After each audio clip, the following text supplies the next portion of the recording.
Tumekuwa kipaumbele kudadavua taarifa za kutwa kila siku kwenye Open Forum Political Show. Tangu Januari, sasa Disemba tunayo. Tunachukua nafasi ya kipekee kusema asante mtazamaji na mpenzi wa kipindi cha Open Forum Political Show na Sound Candid Talk. Unaposherehekea sikukuu ya Christmas na mwaka mpya, tunakuahidi mema zaidi. Sound Candid Talk, we wish you Merry Christmas and Happy 2025.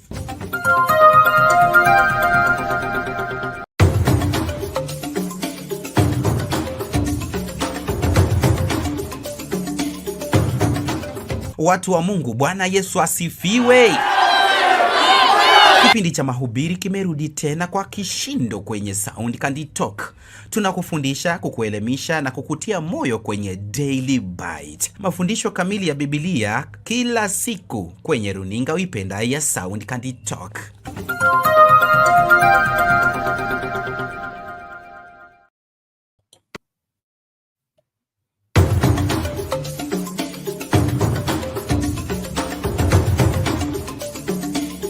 Tunazunguka kote kote mchana kutwa kukuletea taarifa na matokeo ya habari kutoka pembe zote za ulimwengu. Jioni tunaweka mduara wa kujadili taarifa zizo hizo kwa mapana na marefu. Ungana nasi kila siku ya wiki kwenye matukio ya siku, saa 2 jioni kwenye Sound Candid Talk. Matukio ya siku, makao makuu ya habari kuu ya siku.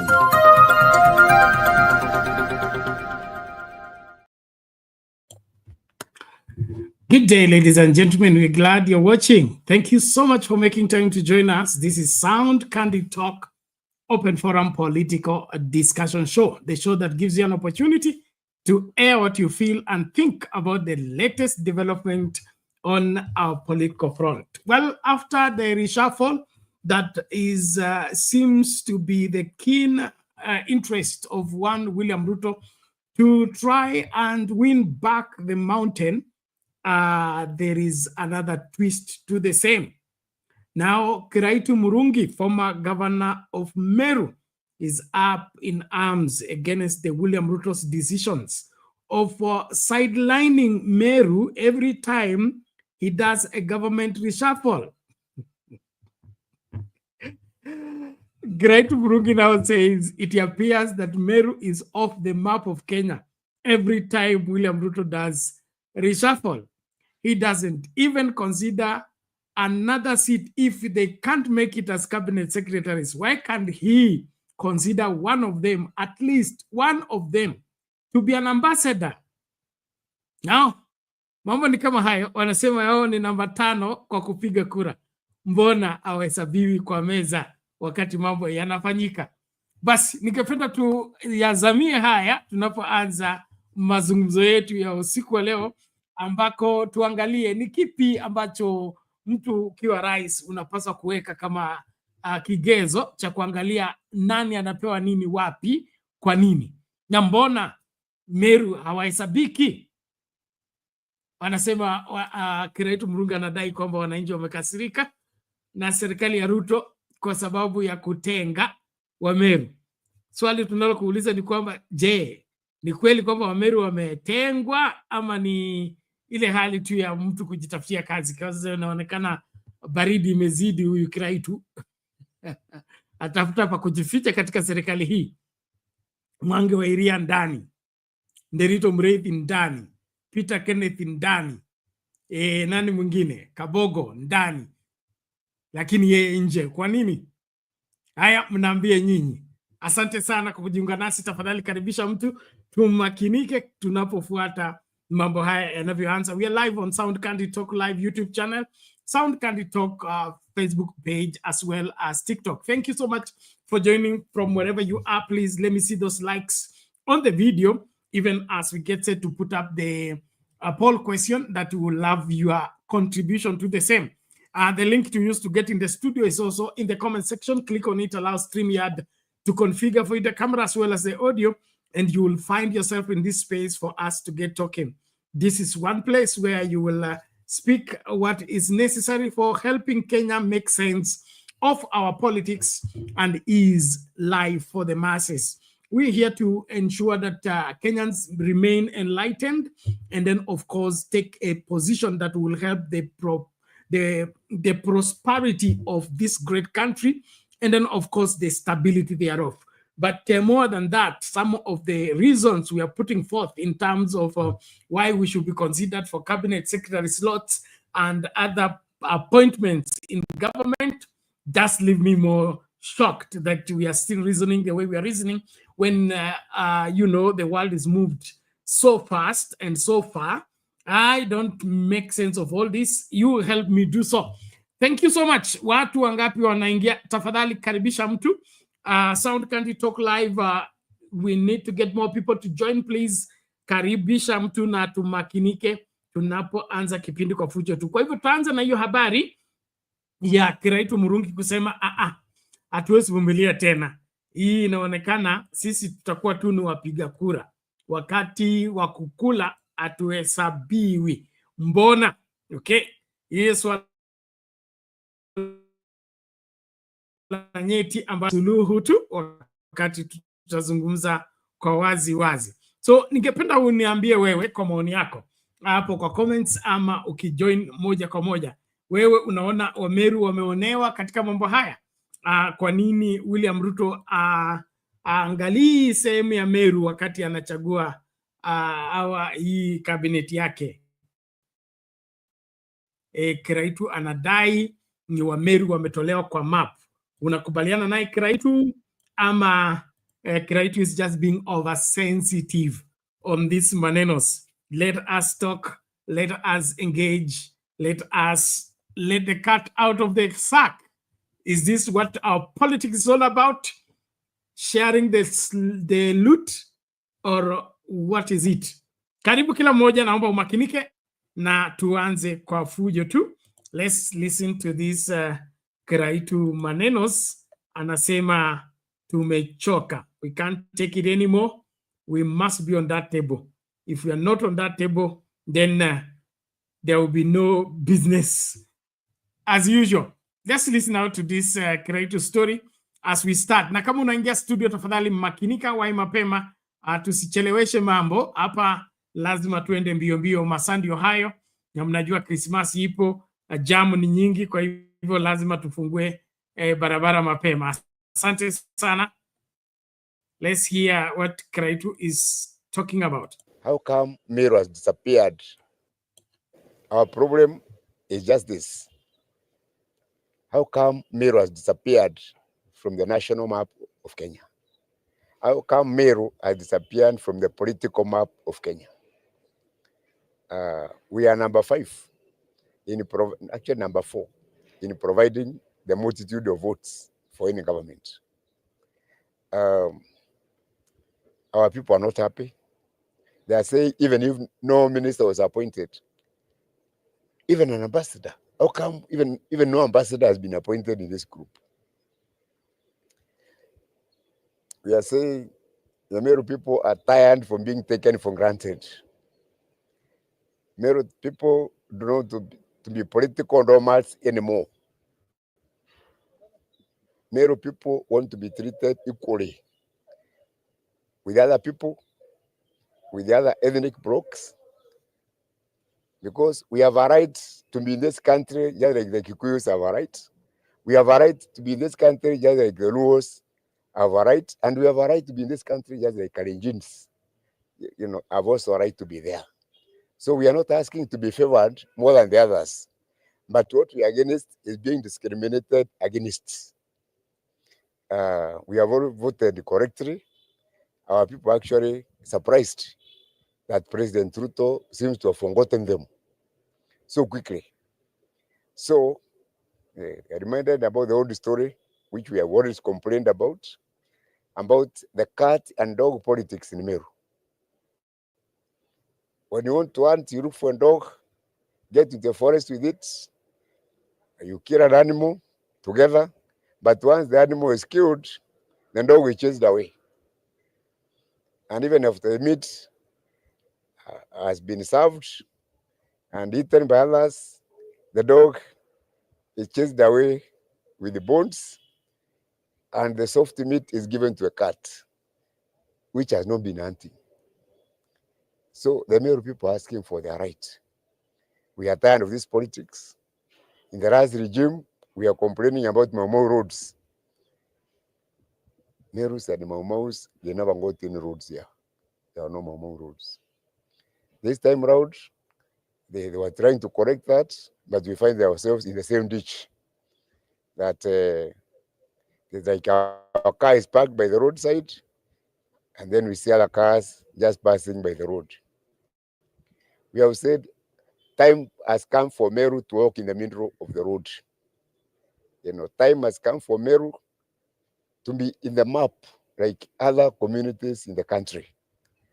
Time has come for us to chart our own destiny as a community.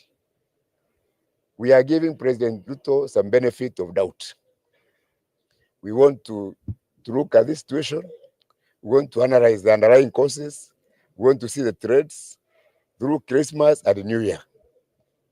Next year, we are going to have a mega meeting of all the Meru leaders, of all from the church, from politics, from farmers, from teachers. And we ask ourselves, what is the curse of Meru? And then we address that curse. And it's very simple to say, the final decision, the final political decision of Meru people will be made after all these holidays next year, and after we have seen how we are being treated by the High Court next year. I want to call upon the Chief Justice of the Republic of Kenya, Honorable Martha Koome.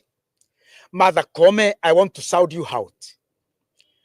The smallest boy in the village is aware that you are leading an outfit of bandits.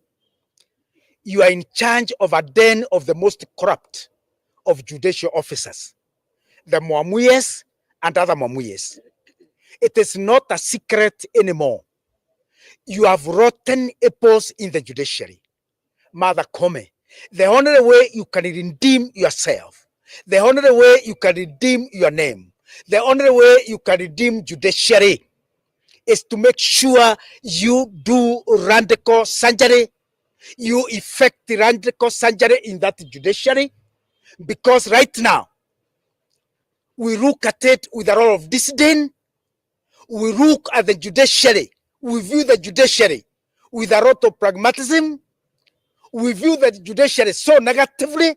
Every one of us is so apathetic when we think matters judiciary, because it is no longer a judiciary, it is a juripesa. Mannerings. Your outfit, Martha Koome, is mortgaging injustice like any other commodity in the commodity market. They are mortgaging justice, just like we are mortgaging cabbages in our local markets. We are mortgaging pumpkins in our local market. That is how your outfit is mortgaging justice. Redeem your name, redeem the judiciary, redeem your office, redeem Kenyans. Let me assure you, come next year, Meru is going to chart a political direction if you people don't change.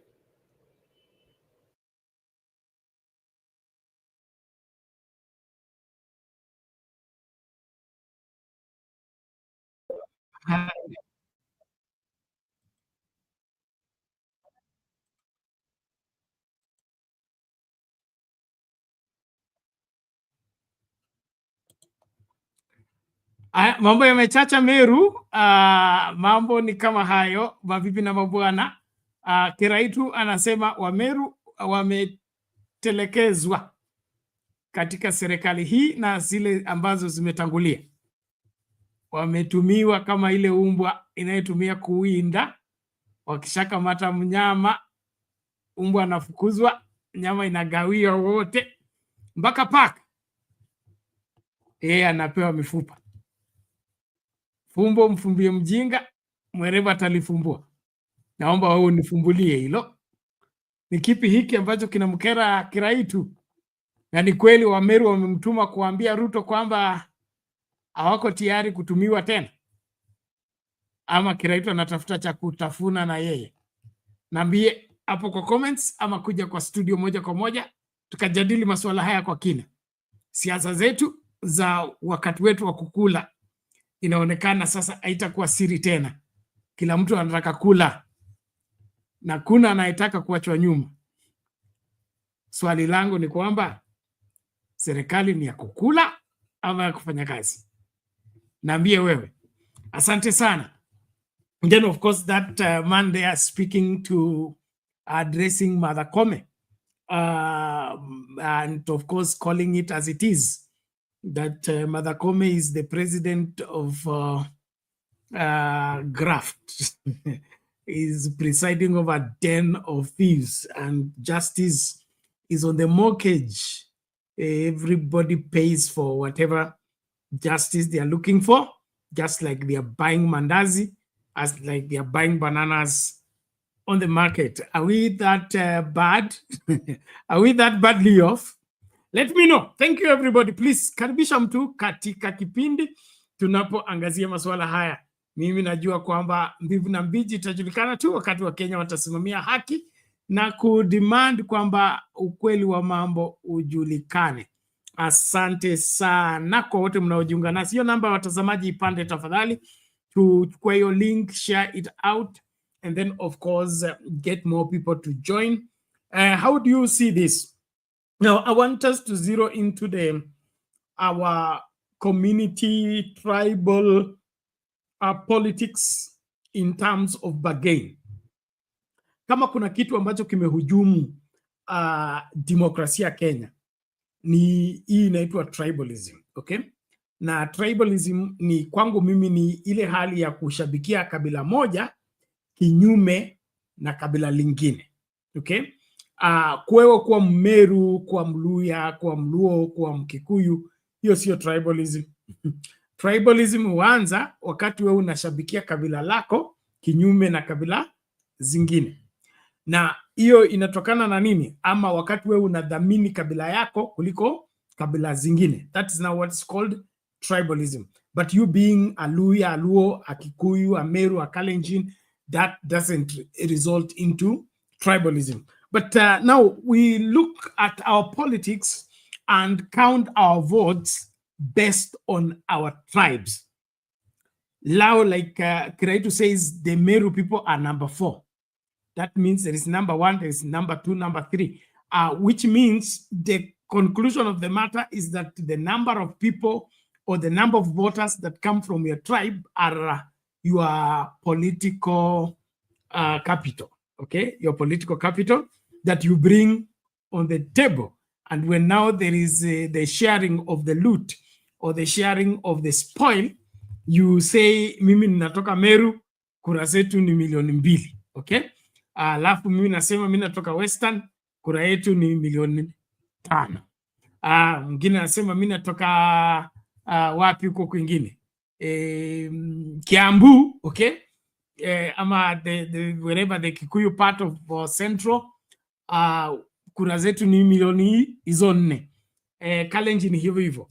So inakuwa sasa wanasiasa hawa wakubwa hawa wanafanya nini? Wanatupanga. Okay? Kumbuka hiyo slogan na tupangwingwi, washapangwa, okay? So wanasema wewe umeleta wangapi, unaleta wangapi, basi ukiweka hii pamoja inatosha kuwa rais, sio tasichukue kabila hii na hii tuunganishe tutapata urais. Iwe hao wengine wako comfortable ama hawako comfortable, iwe hao wengine wanakubaliana na sisi ama wasikubaliana na sisi, bora tumepata namba inayotosha kupata nini? Urais. Tukishapata huo urais tena itakuwa kwa sababu tulipata urais kupitia ukabila, tutafanya nini? Tutahifadhi huo urais kupitia nini? Ukabila. Na hiki ambacho Kiraitu anazungumzia ni wazi kwamba William Ruto baada ya kufanya nini? Kukosana na Gachagua, mlima umeamua unang'atuka.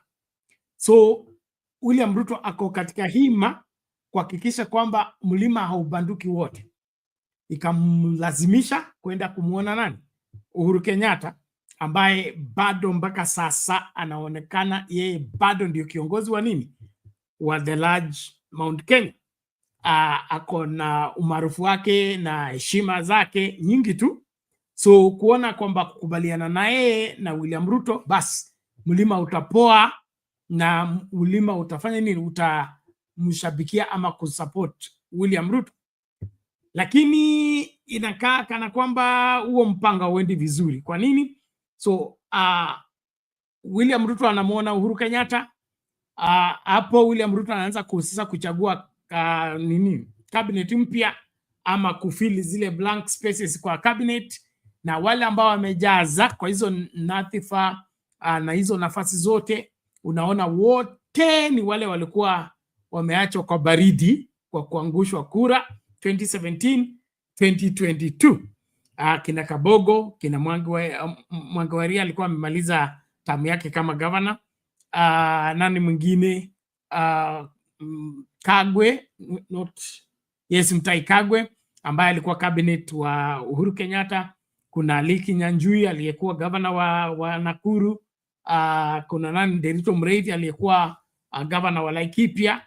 Na unaona kwamba William Ruto hapa anafanya hesabu kwamba akichukua hawa watu ambao walikuwa kwa baridi, kuna vile ambavyo umaarufu wake katika Mount Kenya utarejelewa. Lakini ni nini kiko behind his mind? It is the Kikuyu vote, it is the tribal vote. So are we having tribal democracy or are we having really democracy? That's something I would love to hear your view on the same. Because if we have, all we have to do is put together tribes and win an election, or put together tribes and, declare ourselves president, are we still having democracy or are we having tribalism? Or are our tribal strength the enemy of our democratic expression? Because if you take 3 million Kikuyus plus 2 million Kalenjin plus 1 million wherever, plus another 3 million Luyas, and then you take another 3 million of 2 million of this, you combine them together, you have the sum, okay? Uko na hesabu. We don't deny uko na hesabu, okay? Lakini hiyo hesabu, is it speaking Kenya? Is it the voice of Kenya? Is it the ratification of Kenya? Are the other lesser minute whatever communities, are they comfortable with that arrangement, that hao watakuwa mkia wa kufuata wengine kwa sababu namba yao haitoshi? Hiyo itakuwa ndio demokrasia ama tunahujumu demokrasia? Kwangu mimi naona hii masuala ya kudai communities and tribes is the enemy of our democracy, although we hide behind it and say democracy is about numbers. Democracy is not about numbers. Democracy is about the will of the people being expressed in the leadership. And these people is not a sect of a segment of the country. It's not one region of the country. It has to be the widespread voice of the Kenyan people in deciding who becomes their CEO. So as we look at this keenly, I see something coming up with our politics that is the enemy of our progress, and that is we play the tribal card to defeat democracy, not to enhance democracy. Maoni yako, ningependa kujua, are our tribal arrangement the really tool through which our democratic realization will be realized? Don't forget, we are 61 years of independence, and we have never been wherever. Our cohesion, our unity, our speaking as Kenyans has never been loud and clear. We have always, there is a segment of this country that always feels victimized with every election, with every successive election. There is no election that passes without them having to lose the lives of their dear ones or having to lose unfairly in the elections. And it's all accrued by defeating justice by playing the tribal card. So as we look into the grievances that Kiraitu is putting forth, with that notion of the Meru people being number 4, as sidelined from the cabinet reshuffle, and they are not remembered, I want us to dig deeper and get to the bottom. Is this the really essence of our democracy? And for how long are we going to dance on this particular arrangement when it clearly goes against the tenets of our democracy, because majority of Kenyans have not decided, but the numbers that were to decide have decided. In these numbers, I'm not there. I've not expressed myself. Am I still part of this Kenyan decision? Let me know what you think. Thank you very much for joining from wherever you are. Please keep it a Sound Candy Talk. Tuko na watu wangapi? 28 on Sound Candy Talk. Watu wa Facebook melala, naomba muamke tukamakinike. TikTok sioni screen imejaa nini. Nione hizo likes tafadhali, tafadhali naomba likes on the video. And then of course I will soon be putting up the poll question. I think I didn't put it up, but it will soon go up. Na kulike video ya YouTube inasaidia sana. Kumbuka pia atuko YouTube, our channel yetu ya YouTube Sound Candy Talk haipo, ngojeni kwanza, tuko kwa kesi nayo. Sasa hivi kumbusha kila mtu asubscribe kwa Sound Candy Talk live. Nitakuwa nakupatia hiyo link ili utumie ukaingie uka subscribe. Kama uja subscribe ni muhimu subscribe. Ile channel nyingine iko mikononi pa watu ambao wanatuhujumu katika hii kazi. Tumefanya uchunguzi wetu, tumefika mahali, tutaki kusema kwa sasa, lakini tutakujulisha vile mambo yanakwenda. Ndio tunakuhimiza kama uja subscribe kwa hii channel, subscribe, turn on all the notifications so that you will not miss out on any of our shows. We'll be on Sound Candy Talk live until further notice, and it's going to take long because the case we are dealing with the other main channel is a long one. There are people who have taken over, and we are watching out to see on how we succeed in getting it back. But in the meantime, help everybody to locate us. We are on Sound Candy Talk live YouTube channel, Sound Candy Talk Facebook page, Sound Candy Talk on where is this, on TikTok. Thank you so much. Namwona mkubwa wetu Guru amefika. Hali vipi? Mzuri sana. Asante kwa kufika. Leo nina hiyo masuala ya Kiraitu utatuambia, alafu Mrima. Naona Mrima, all the goodies are going to the Mrima. Hii ndio pole ya kuomba msamaha bila kuomba msamaha, ama ndio angalia kando tu nipite.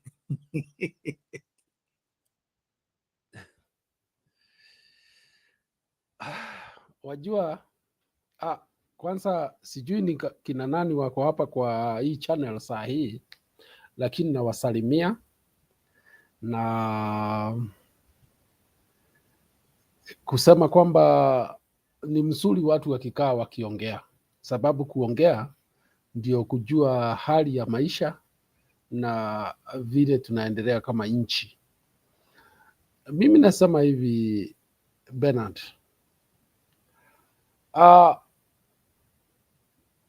vile iko ni kwamba nchi hii tumepiga hatua, lakini wale wanasiasa wakongwe bado wanataka kutupeleka nyuma pale tumetoka. Kuna kizazi ambacho hakitaki kusikia mambo ya Meru, hakitaki kusikia mambo ya Ruo, hakitaki kusikia mambo ya Ruya. Wanataka kusikia ni kazi ngapi zimetengenezwa siwafaidi. Wanataka kusikia kama wataenda university na pesa ambayo wataweza kulipa. Wanataka kusikia kama matibabu itapatikana. Na hapo ndio shida iko, sababu wale wamezoea siasa ya ukabila wanataka kurudisha pale, kwamba wewe ukiona mtu ameongea kutoka Nyanza na ukiwa Central unasema hapana, huyu hatuwezi ongea na yeye. Lakini ukweli ni huu, saa hii ukweli ni kwamba Mount Kenya wamekataa hiyo maneno kabisa. And you'll be very surprised that there is no excitement about those appointments. I have said in this forum that the people of Murima, they may make mistakes politically like any other people. Like they are not foolish. And they know that they have interests, and those interests are intertwined. When you have children who should go to the university and can't access education, when you have people who are suffering at home and they have no medical cover, when roads are not being made, they will not accept. They will not accept. So ile inafanyika ni hii. Watu ya Mlima waliachana na Kasongo zamani sana. Hiyo nilikuambia walifunga milango na dirisha. Na sijui kwa nini Wakenya wengine hawezi amini. Hiyo ndio iko. Huyo Kiraitu anaongea, yeye ndiye anataka kiti. Umesikia Wameru wangapi wanaongea mambo ya hiyo? Umeona any homecoming ya mtu anaitwa Kindiki Kithure? Hakuna. Sababu wanajua msimamo ya watu wa Mlima, sababu wanajua kwamba that is not the main motivation of the people of Mlima. Na mimi naweza sema hivi, when you see all these politicals, the likes of Raila, the likes of Ruto, the likes of Uhuru coming together, is because the future is very uncertain for them. Look at it this way, Bernard.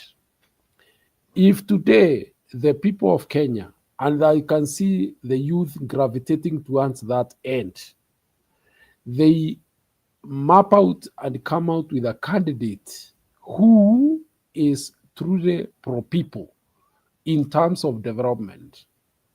Somebody who is not greedy for especially material gains, is comfortable with the salary and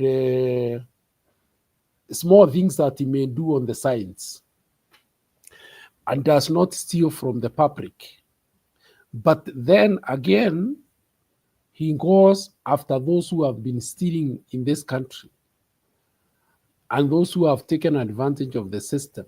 Of course, they can't like that as a system. Nobody who has been in the Nyayo from the Kenyatta 1, Moi,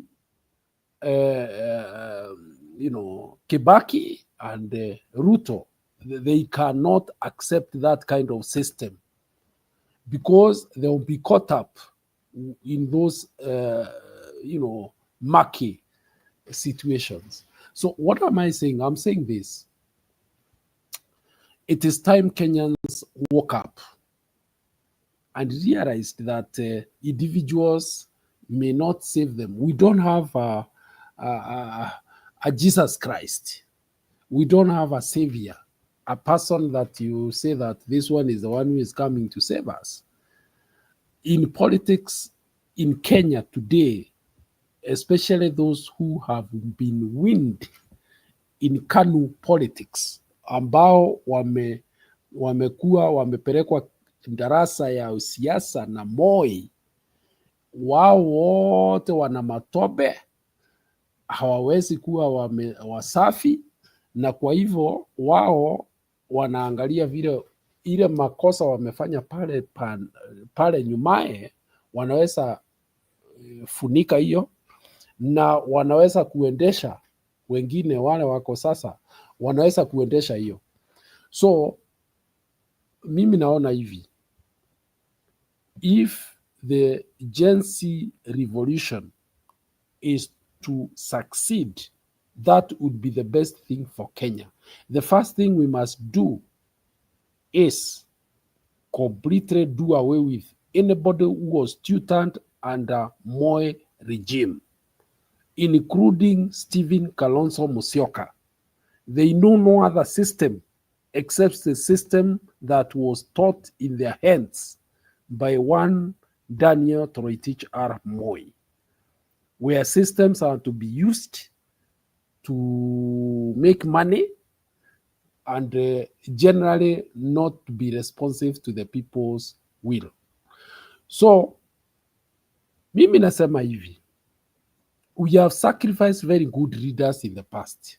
And I'm not saying they are angels in politics, but there are people you can clearly trace they have some principles in themselves. Wengine ni wakongwe kidogo, lakini siasa yao tumeijua.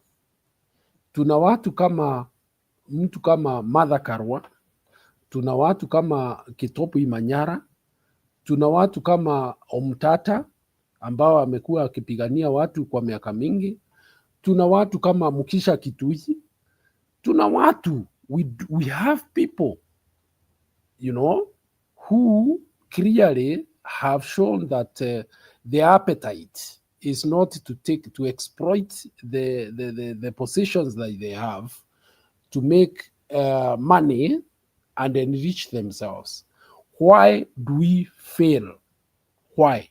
Kwa nini sisi tunaanguka wakati ambao tunatakiwa kuwa watu wa kutumia akili?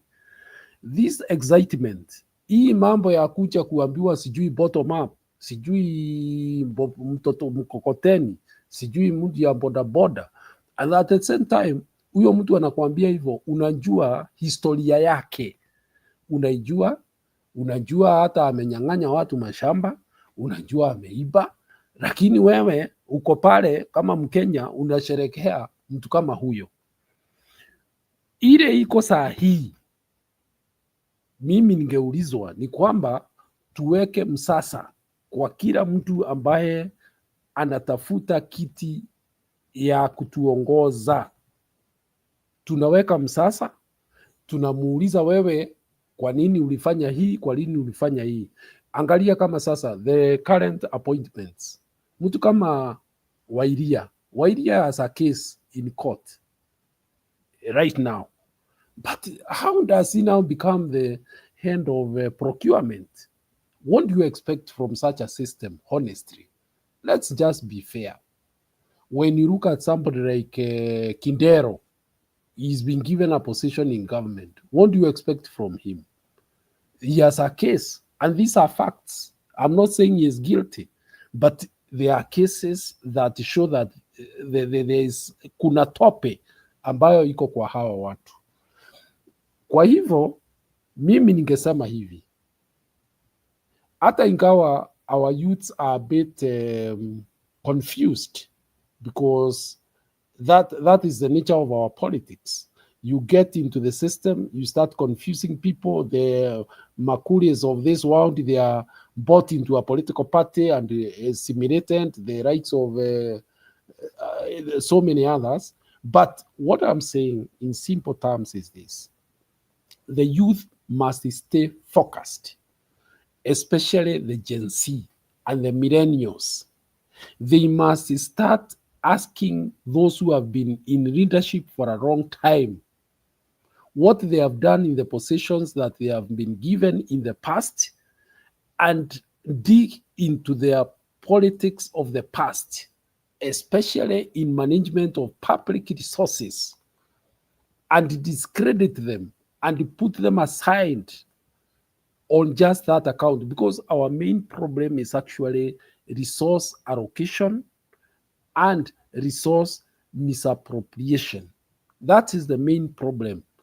Forget about these other maybe political differences that we might have had in the past. So and so did this and the other. That's politics.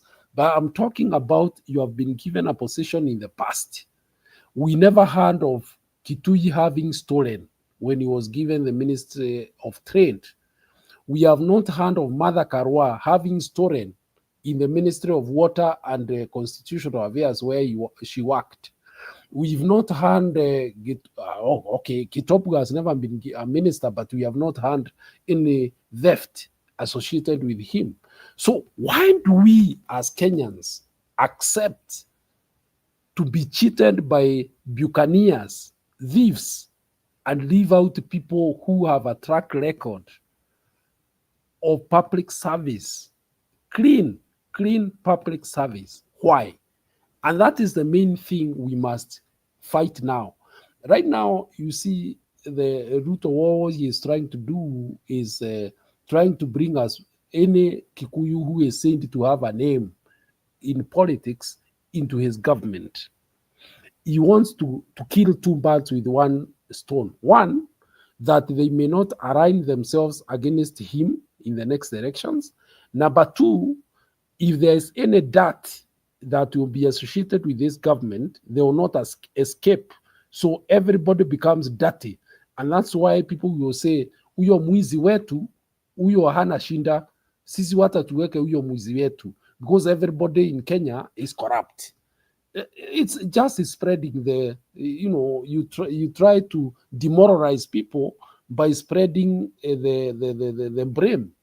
But these people are getting in trap, and that trap will dirtify most of them. So in simple terms, the youth, the millennials, the Gen Zs must stay focused. We must mix the old who have shown track record of being truthful to the public in terms of resource allocation, in terms of taking care of the resources without stealing. We must also bring in the youth who can assist in getting us to the next level according to the wishes and interest of the youth who are the majority. That's the only way Kenya can develop. Thank you very much for now. Thank you. Okay, thank you, Mr. Guru. A good start indeed, and a very important way to look at it. But maybe before I bring in Mama Selina, you seem to be drumming up a push for getting rid of all the leaders, especially those with questionable character, and then bringing in new and saying that there are people who have track record. I agree with you. We have people who have track record in terms of them in terms of them working in public office and not being caught with anything scandalous. But I also want to point to you that we also have a track record of when these people put themselves on the ballot, we don't vote for them. Madakarua was on the ballot. We didn't vote for her. We had somebody called Olekiapi, if you remember. He didn't make it. And then like that. So is it that our politics is for the dirty and no one clean? Or you have to be dirty in order to be loved by Kenyans? Or is it that Kenyans are too ignorant in accepting that a questionable character in high office is a danger to the country? Actually, that is the tragedy of our country, Bernard, that that seems to attract. The more scandalous you are, the better.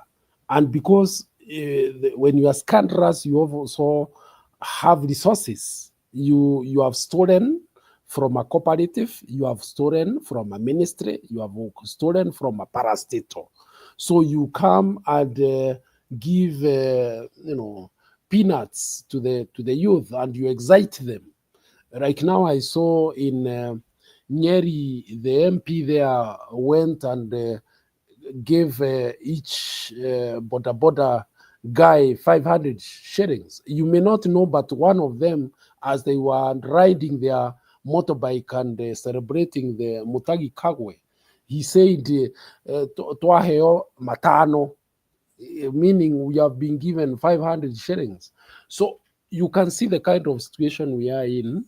It's not a laughing matter, because that is what our politicians know.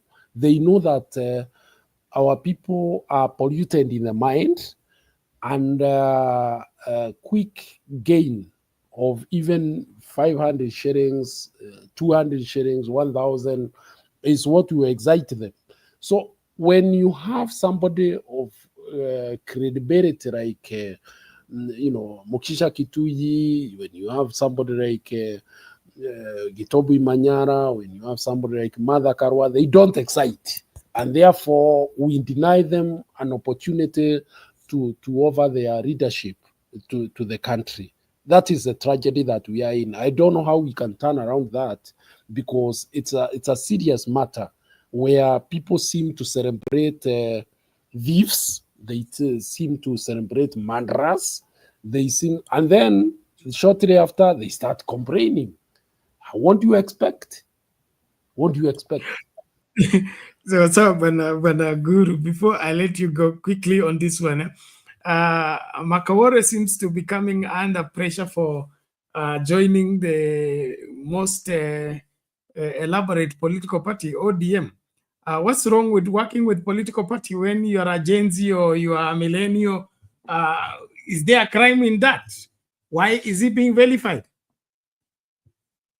There's no problem with working with political parties, by the way, but the only problem is, what does that party stand for? What has ODM exposed, especially in the unfolding political scenario? They have come out as opportunists in a real sense. At least, I may not say the whole party, but quite a number of the those we would call honchos in the party. They seem to be celebrating that now they are accommodated in government. So I remember Karuma saying that the government is only bad when you are not inside. A very unfortunate statement. It then means that us, the public out here, we are just used as, we are just used to push a certain class of people to enjoy the goodies, when the actuality is that we are suffering, people are not taking their children to school, medical care has become a problem, loans are not made, and all that. But what I would say is this, and by the way, this is a very serious matter. Politics is organized around parties. That I agree. You cannot organize your politics without having a political party or an organization or an alliance. So the youths are still behind in terms of organizing themselves into a force. And this is not about it's not about the old political parties like ODM, UDA, TNA, and the rest. It is about the youth organizing themselves in a political party that they will push, because the leaders they are going to push ahead to talk on their behalf, have a specific agenda that they have given them to push on their behalf. Now, I saw Morara has tried with eject, but it is not coming out clearly. He seems not to have been inclusive enough, unfortunately.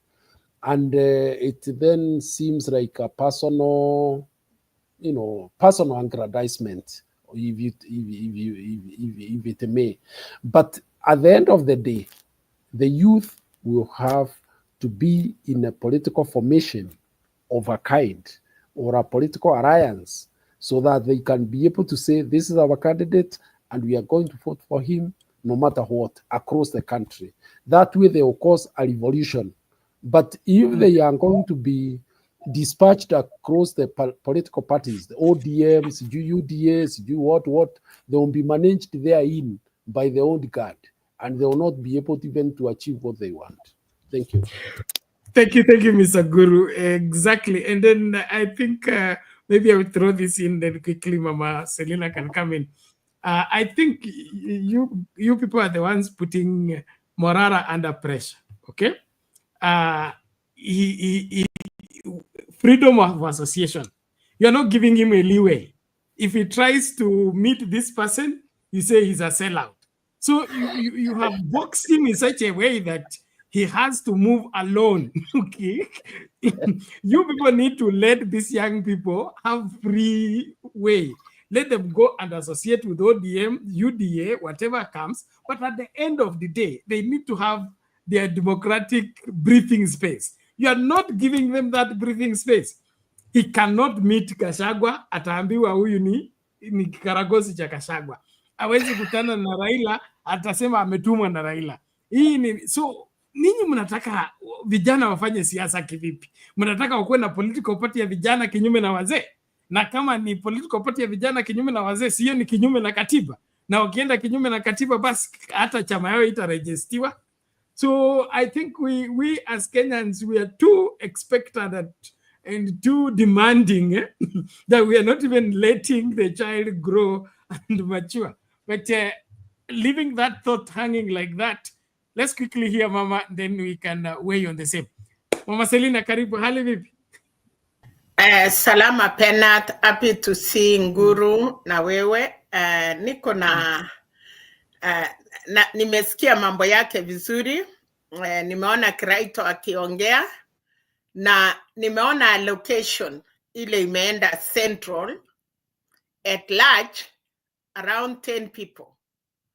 Now, swali langu kwa naona mali ingine wanasema wamereject, naona mali ingine wanasema wako sawa. Nimeona leo Mungu anaitwa Mungu. Nimeona leo kanisa, sijui ni kanisa gani, naona wamepeana suti ni doctorate ya sijui doctorate ya siasa, doctorate ya kujenga makanisa, doctorate ya kuleta amani. Nimeona Timani Ngonjiri was the chief case doctorate. Hile matusi yote alikuwa nasema baada ya hii nomination. Naona Ngonjiri anasema tuchunge serikali. Hata nikasikia akisema sha ni msuri. Now, nataka kuuliza Nguru. Wakati ODM, na hata nashukuru batu ODM inatachwa. Wakati ODM walienda waine, it was all Kenya. Ilikuwa Turkana, Western, Nyanza na Mombasa. Na watu waliongea sana. Na walitusiana pitali. Now Uhuru ameenda kutana na Ruto. Sijasikia hata mpaka today. Hakuna machina mangumu yale Uhuru ameitwa. Kuna hawa kina Mutai Ngakwa, kina Peter Kenneth, Kaboko, hawa yote. Mpaka mana chairman. Nataka kujua Penat as you are sitting there. Ni wangapi wamereject nomination ya Ruto? Hili tuone kweli watu mlima imekataa. Unajua Penat, nilikwambia siku moja, kuna wasee walikuwa nakutana wakikunywa pombe. Wanaambiana tukirudi nyumbani leo Penat, tuchape mapipi yetu, wakifungua mlango kiboko. Sasa wale walikuwa werefu Penat, wanaenda wanachapa ngosi, mama anapiga nduru. Anachapa ngosi, mama anapiga nduru. Sasa kuna ule alienda kuchapa, sijui ni wawili walichapa yao mpaka asubuhi wakiamuka, pipi ni hospitali wanaenda. Sasa majirani wakaitana, ikasemekana hata kwa Penat kulikuwa na nduru, kwa Njeru ilikuwa nduru, kwa mama. Sasa watu wakaitana kwa village. Hawa wase wakasema hawa ni wachinga, walikunywa pombe. Na wakati tulisema twende tupige mapipi setu, unaenda kupigia nini pipi na kufanya makosa? So from that day, our community wakakuwa na akili. Kulikuwa na kitu tena moja. Kwa sababu wase yetu walikuwa na wao mapipi wawili sana sana. Sasa wakiwa na ile muricha, wakikunywa pombe. Pena tukiwa na pipi moja unaitwa macho moja, unaambia usikae katikati ya wase. Ulikuwa unapatia kiti ya mlango. The reason is, ikipikwa nduru ati kwa Penat kumechomeka ama kitu inafanyika, unachomeka bila kukanyaka. Lakini wase ingine anauliza, ni mama gani hiyo, nyumba gani? Sasa utachukua ati, ni ule bibi sijui gani ndiye anasema, ambieni mimi nakuja. lakini mtu yeyote mwenye alikuwa na bibi moja, he was not allowed kuketi na wasee. Ndio ataketi, lakini anawekwa kwa mlango. Hili mambo ikiharibika, anachomoka. And that is what the Central are doing. That is what yes, wacha kufanya hivi. Kiraitu Murungi, unajua watu wako na macho. Watu wamenominatiwa na nataka penalty kwa sababu hata mimi nimefuata. Wale wote hata hiyo 500 tunasema Mutahi Kagwe amepatia watu. Can I rejoin her? Just a moment. You'll have right of reply. Guru, just hold on. Acha maliza alafu tajibu. Wale watu yote wametachwa penalty. My stand is serikali ya Ruto ni mbaya. Tunataka Kasongo atoke.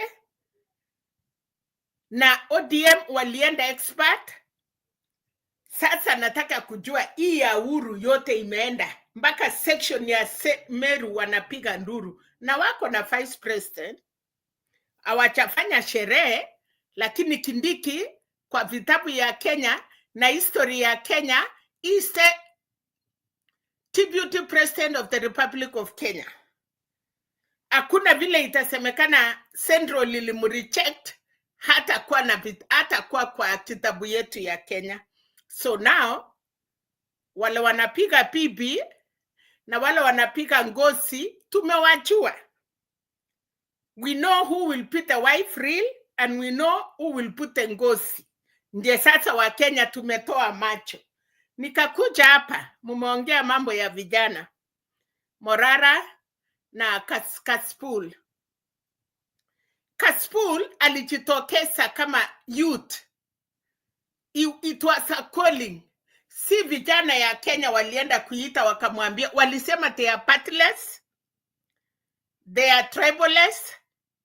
So if a person of the caliber of Kaspul alikimbia na akaona akajua in this country, if you run as independent, penalty, it is very difficult.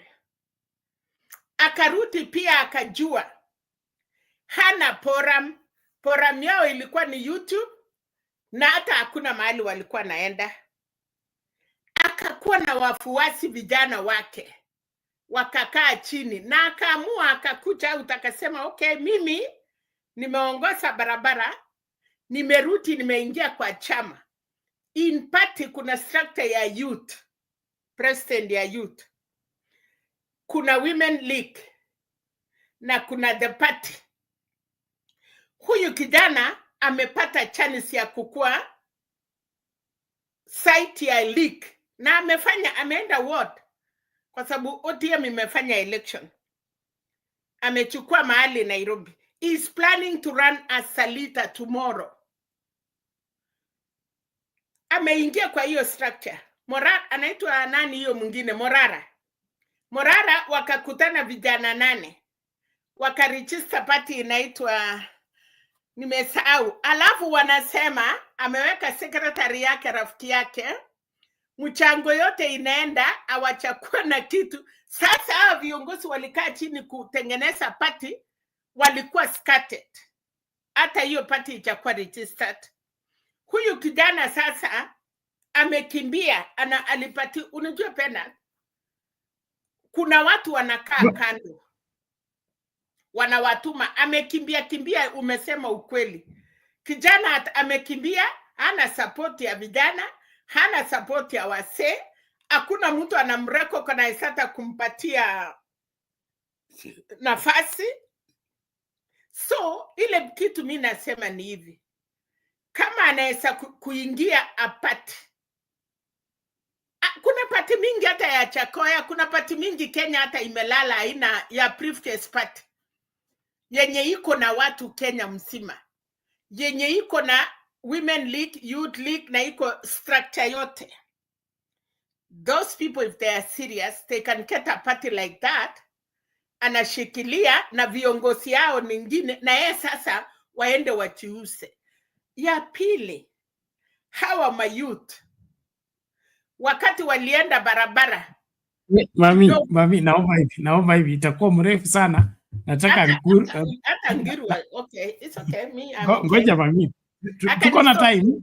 I'm fine. Tuko na time tunamaliza. Yes. So nataka Guru ajibu kwanza kwa kifupi, alafu ulete hiyo sasa hoja ya vijana na demonstration. Yes, Mr. Okay. Guru. Okay, let me say this. The political class is in panic.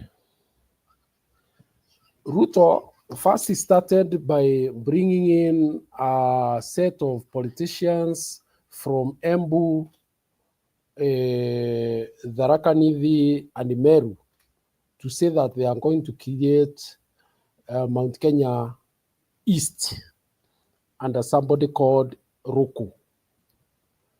That failed. In fact, there was a lot of uproar from the community. Right now, he's still on that mission. What Kiraitu is doing is advancing what Kasongo wants for as a tactic to win part of Mount Kenya.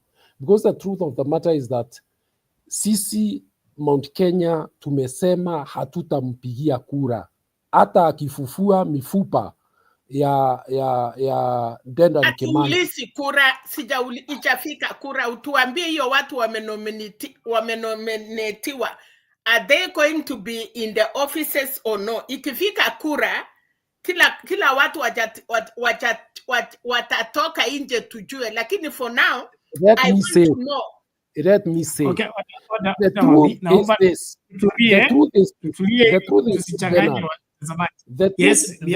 The truth is this, Bernard. Ukinominatiwa, you can go as an individual because you want a salary. But the community has said very clearly that nyinyi endeni, tengenezeni pesa yenu, saidieni famili zenu. Lakini sisi akiwa hiyo ndio jia ati anatafuta ati atakuja sasa kwa mlima tena asahau. Na hata wale amechagua wasinje wakafikiria watakuja kuwa viongozi wetu pale nyumae. Tumemalizana na wao. It is as simple as that. And that is why you can see there are no celebrations in Mount Kenya and we are indifferent. We don't care. Let him do what he wants to do. But we are aware that he wants to divide our people so that he can rule us the way he wants. That the people have assimilated in themselves. And they are not going to back down on that one. Hata akileta Uhuru amweke ni deputy wake, haitasaidia. Okay, Mr. Guru, just a point of clarification.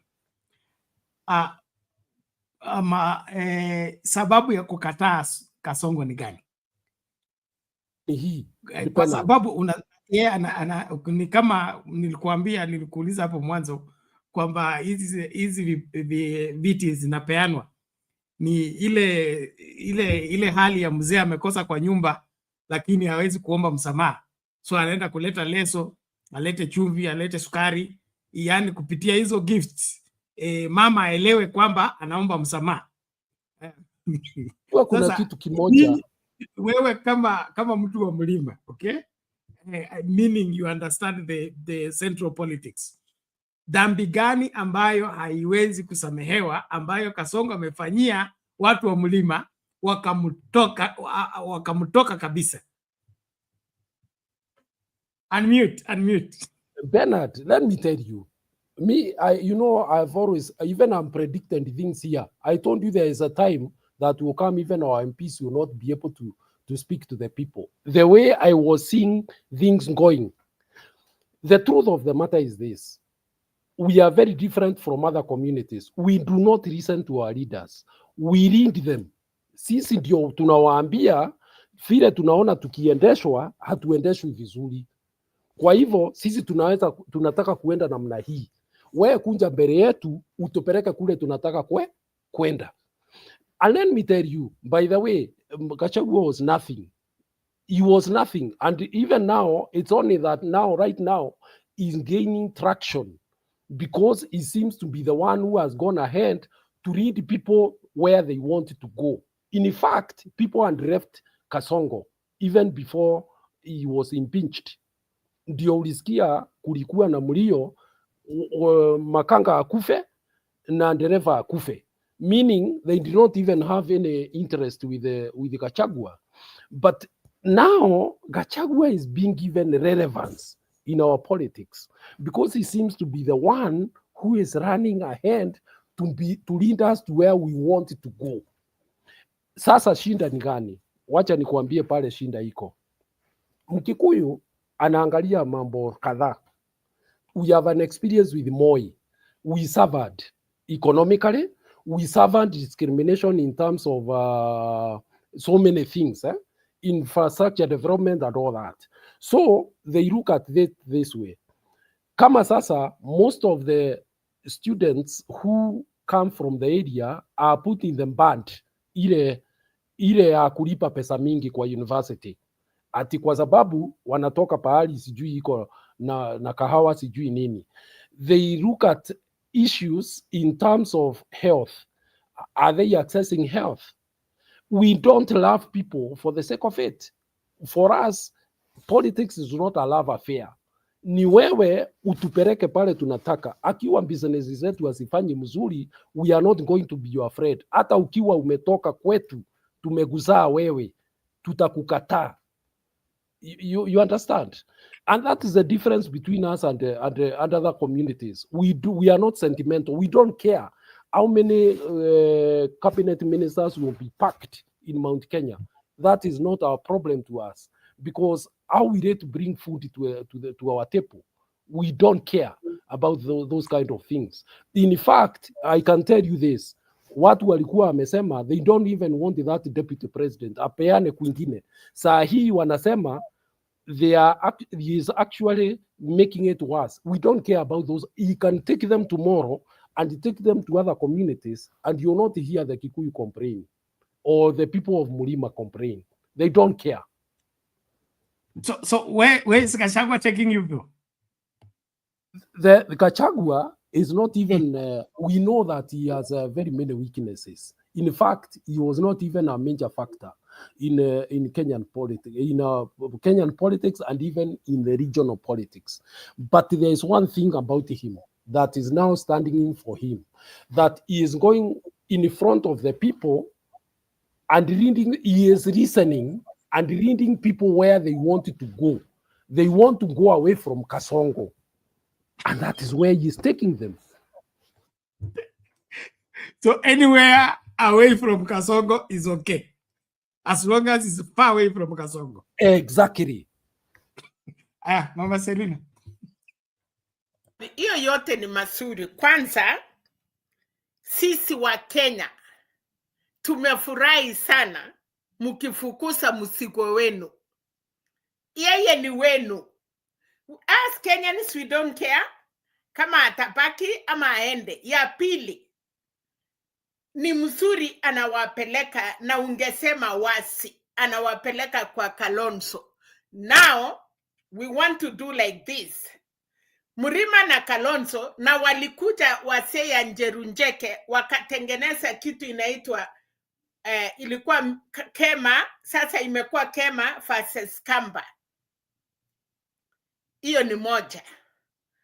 Na it is true to be, kwa sababu wakati walipiga Raila,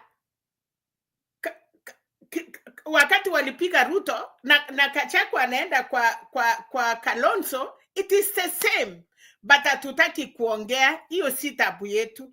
Tabu yetu sasa wa Kenya ni kuchipanga. Sisi wale wengine, Kuru wamesema vizuri, their interest ya Mlima, they are taking, wanaangalia interest yao. Kama interest yao ni mzuri, they don't care who leads. Na kwa sababu Ruto aliwaambia wacha nichukue serikali ndio nichipange, sasa hapo pia tusikuje kutuambia sisi wa Kenya. Sisi wa Kenya kufanya nini? hatuwezi kuwa wa Kenya ya kukuja kusupport watu wamedecide mambo yao na wana upande yao. So we will face each other ikifika that time. Waende na kasongo yao, hatuna shida. Sisi wengine tutachipanga. Na ikifika hivyo, hii vijana yetu wale wanataka kuchipanga, wawachwe wachipange. Na hii serikali penat, kwa sababu ni ya individual, Mama Selina, wewe, Amolo, Unguru, wanaenda kukula. Wacha tutume waende wakule. Ikiangukia familia sao kidogo kidogo, kwa sababu inasemekana tajiri akiketi kwa mesa, mwananchi anarokota ile ya chini. So wale tumewatuma wakiketi kwa hiyo mesa, sikituangukia penat, hata na sisi tupate kitu kidogo. Tukingojea mlima mahali wanapelekwa watengeneze serikali ama watengeneze mambo yao. So tukiendelea, we are not talking about Kenya. Kwa sababu wa Kenya wengi kama hiyo ya Nyanza, kama wale wa Mombasa, kama ya Western, wangetaka pia kufaidika na serikali, na wamekaa nje kwa muda. Kama mimi Mkale na Nguru tukikula. Uhuru alituambia iko kwa mtomo. Mtaona tu tukafumilia. So as for now, Njeru, hii serikali hata hatuja, mkipendua hata usiku leo, tukiamuka kesho hakuna, tutapika makofi sana kwa sababu tutafurahia, hatukuhusika. Na hatuwezi wekwa ati tumehusika. Mtoto yenu mnatoa nguo, mnamwacha pale, mpeleke kwa mtoni muoshe, ni nyinyi. Muachie miaka 5, ni nyinyi. Sisi wa Kenya ni kuona na macho. Lakini hatutaambiwa tusaidie pita yenye si yetu. Hatutaambia vijana yetu wale barabarani murudi kwa barabara. Tunaambia vijana yetu organize, chukua kipande, enda kwa political party. Mchakuliwe hiyo party, muruli hiyo party. Unajua pena msee akiseeka, baba yako sasa aliwachia nduku yako mkubwa boma. Na nyinyi mkachipanga kwa boma yenu. Baba anaketi na mkwachi hapo nje. Sasa mahali imefika, vijana ya baba ya kila boma wanachipanga. Na hapo ndiye tunataka. Asante. Okay, sawa, asante mami. Thank you so much. Wacha nilete Omolo mbio ili muda usiyoyome, then tutarudi kwa Guru. Tunazunguka tu hapo. Hiyo Kiraitu ameleta ni kitu muhimu. Haya, Omolo, hali vipi? Hali shwari Bernard, na nashukuru na asante kwa mdahalo huu. Na kwanza Amolo Bernard alinilay down. Nilipata msee, nikashindwa mtu ya kunitranslatea my darling, so I have kupiga wewe fine. Mimi nilipata msee na akanipatia namba, but kuongea ngumu. Utajibu. Niko hapa, leta mzee, mimi hata nienda unisaidie nini? Hiyo kesi mtafanya baadaye. Asante. Lakini Omolo, karibu. Siku nyingi, although tunapatanga sauti yako. Asante sana. Kwanza mimi nitaongea maneno I think mawili ama matatu.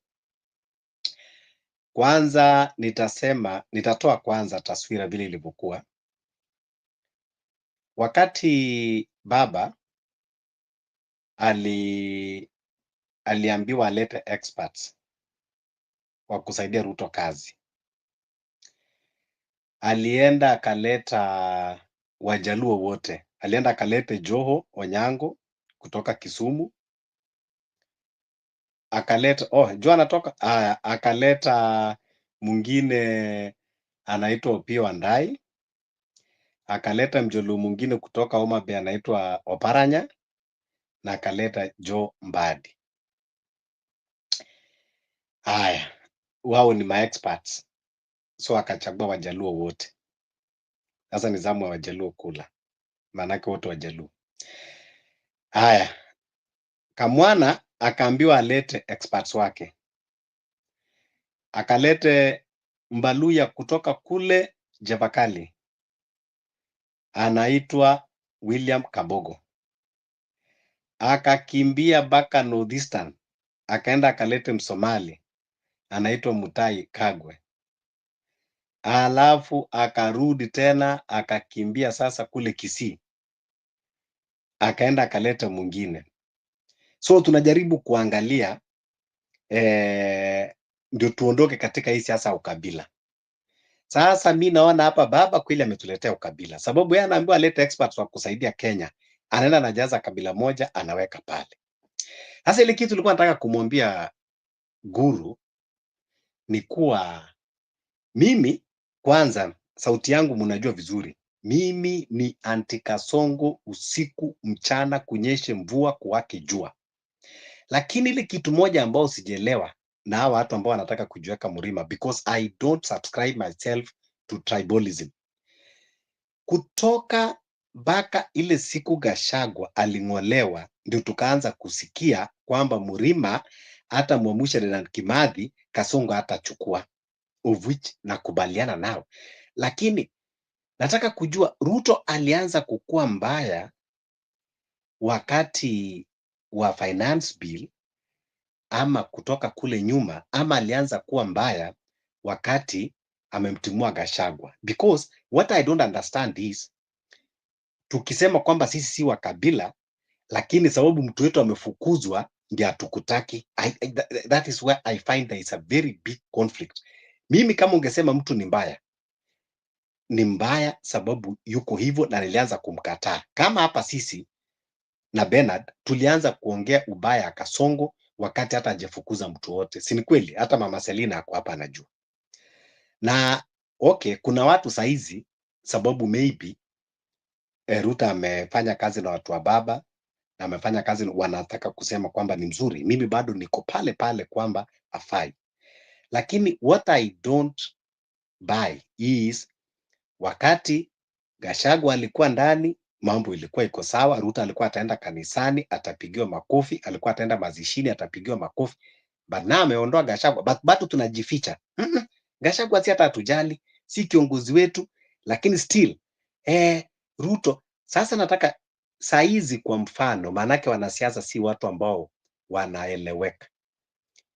Leo kufanyike mkutano usiku, kesha asubuhi wamke, Gachagua ashatangazwa, ametumwa kwenda labda kukua sijui nani wa East Africa ama amewekwa wapi, na amekuja amesema country is bigger than all of us. Huwezi kusema hivi because tumeangalia ikifanyika. Bernard anajua tulipinga mambo ya kidogo. Nani alikuwa hata juzi, nani alikuwa ataamini kwamba baba baka watafanya kazi kwa karibu? Nani alikuwa ataamini kwamba Kamwana ataitwa baka, nani ataenda baka Ichaweri? So saizi ni vizuri kukuwa objective. Ndio sababu nilipenda hiyo swali Bernard aliuliza, haumpendi Kasongo kwa nini?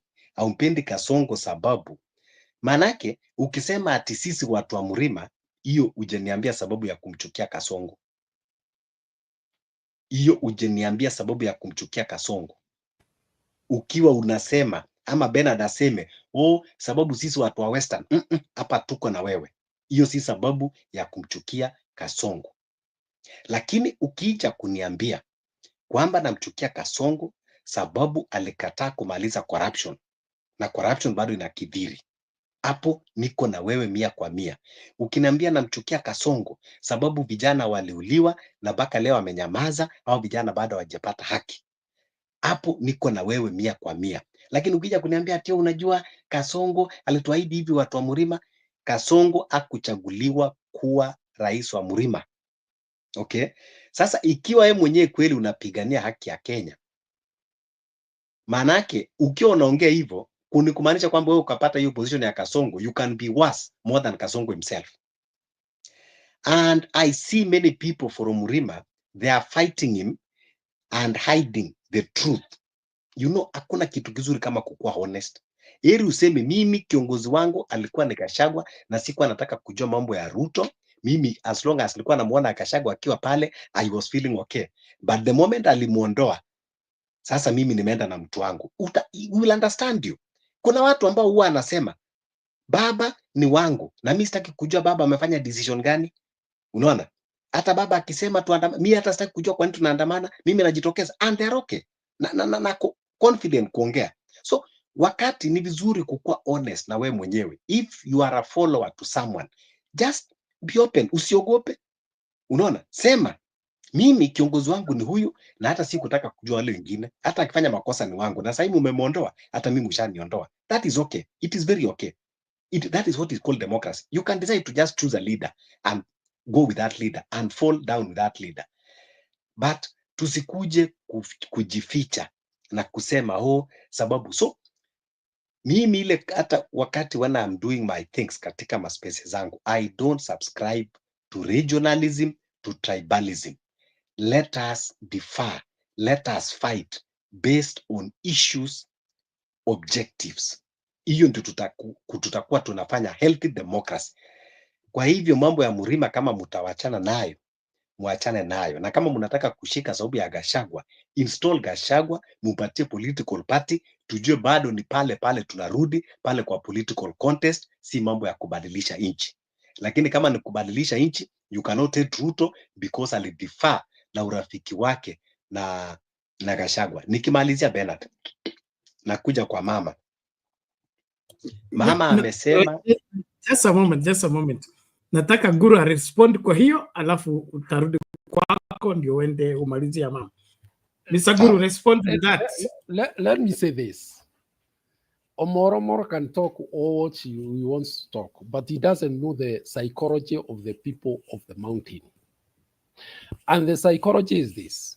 They are already finished off with the duo. Both Ruto and Gachagua. But the fact, it's like the community was waiting for a trigger. The fact that Gachagua was done the way he was, and it is unfair. It was a further nail that to ascertain that the person on the top has an agenda that is beyond even the community, that is even beyond Gachagua himself. Okay? It has an agenda against the community. It is not that it is Gachagua who is, the king and all that. No. It is that it is a confirmation of the disrespect that this man, who was given 47% of the vote from this community, has for the community. And I can tell you even now, right now, it's not that Gachagua can get to that level of elevation. No, he can't. And I can also tell you this, if you care to hear. The people of Mount Kenya are saying this. They don't care. They don't even want one of their own as the president. They want somebody who can do things that will advance their farming and their business. And there are two candidates. I said here in this forum before, I don't think you are there that time. There are two names that are coming out very strongly. Stephen Kalonzo Musyoka and Okengo Matiang'i, friend. Those two. And they are very firm about that. As to who will become, I don't know for now. So don't come here to tell us, sijui. In fact, the Ruos themselves exposed themselves so badly because they started saying, the Kikuyu will be out of government for 50 years and all that and all that. I can tell you this. There are people within the community who are now saying Uhuru has noticed there is a time lapse of about 2.5 years. And that's a long time for politics. And therefore, Uhuru has neutered what ODM was trying to bring forth, because what was being fashioned is 41 versus 1, like it happened in 2007. And in the time lapse of the 2 years that are remaining, 2.5 years, you do not want that to take root in our politics before that time comes. And therefore, he's come and neutered that perspective. And you can see, why do you think Ruto would go all his way and pack his government with Kikuyus if they are useless, if they can do without them? So what I'm saying is this: let us think in a wider sense. Ruto has a plan to define the mountain, and it is failing. Imekataa kushika na tumekataa. And it has really shocked him that the mountain has remained one, even with all these machinations, and he will not succeed. That is the basic thing I'm saying here. So, where Omoro you end up in 2027 is neither here nor there. But Murima does not make its decisions based on others. They have already made their decisions that they are not going to vote for Kasongo. Allow me, Bernard. And they have two candidates who they are considering. And that's a fact. Whether you vote for that candidate Mr. or not, is neither here nor Mr. there. Guru, Mr. Guru, I get your point. Omolomolo utauliza swali, ngoja tu. I need to understand something here. The interest of Mount Kenya comes first, above everything else, including our constitutionalism, including our integration as a nation. All of those are, second. What comes first is what the mountain wants, where the mountain wants to go, and if that is not given, they bolt out. How does that now align with the rest of other communities in the country? Who said that? Or other communities in the country are inferior? That is the superior community that needs to show the way? Bernard, let me clarification. I'm seeking clarification. Let me clarify this. The mountain is very pragmatic in their politics. And that's why today you will not hear even that Gachagua saying he is going for presidency. They are very pragmatic, but they are also practical in the sense that they know their interests also align with the interests of other Kenyans. And in this sense, that we are going through a very hard time, and you know that, we have a first step in the sense that we can influence the direction that the leadership of this country takes. And I said this before, that sometimes the community can make a mistake, but they can also correct that mistake. Here is not about isolating anybody. It is about interests. It's about moving. And that's why I've told you, the community today does not talk about fronting a presidential candidate. They have two candidates they are considering. Whoever will emerge as the ultimate will be backed by this community. I can tell you that for a fact. And Matiang'i is not a Kikuyu. Wiper guy, the Kalonzo is not a Kikuyu.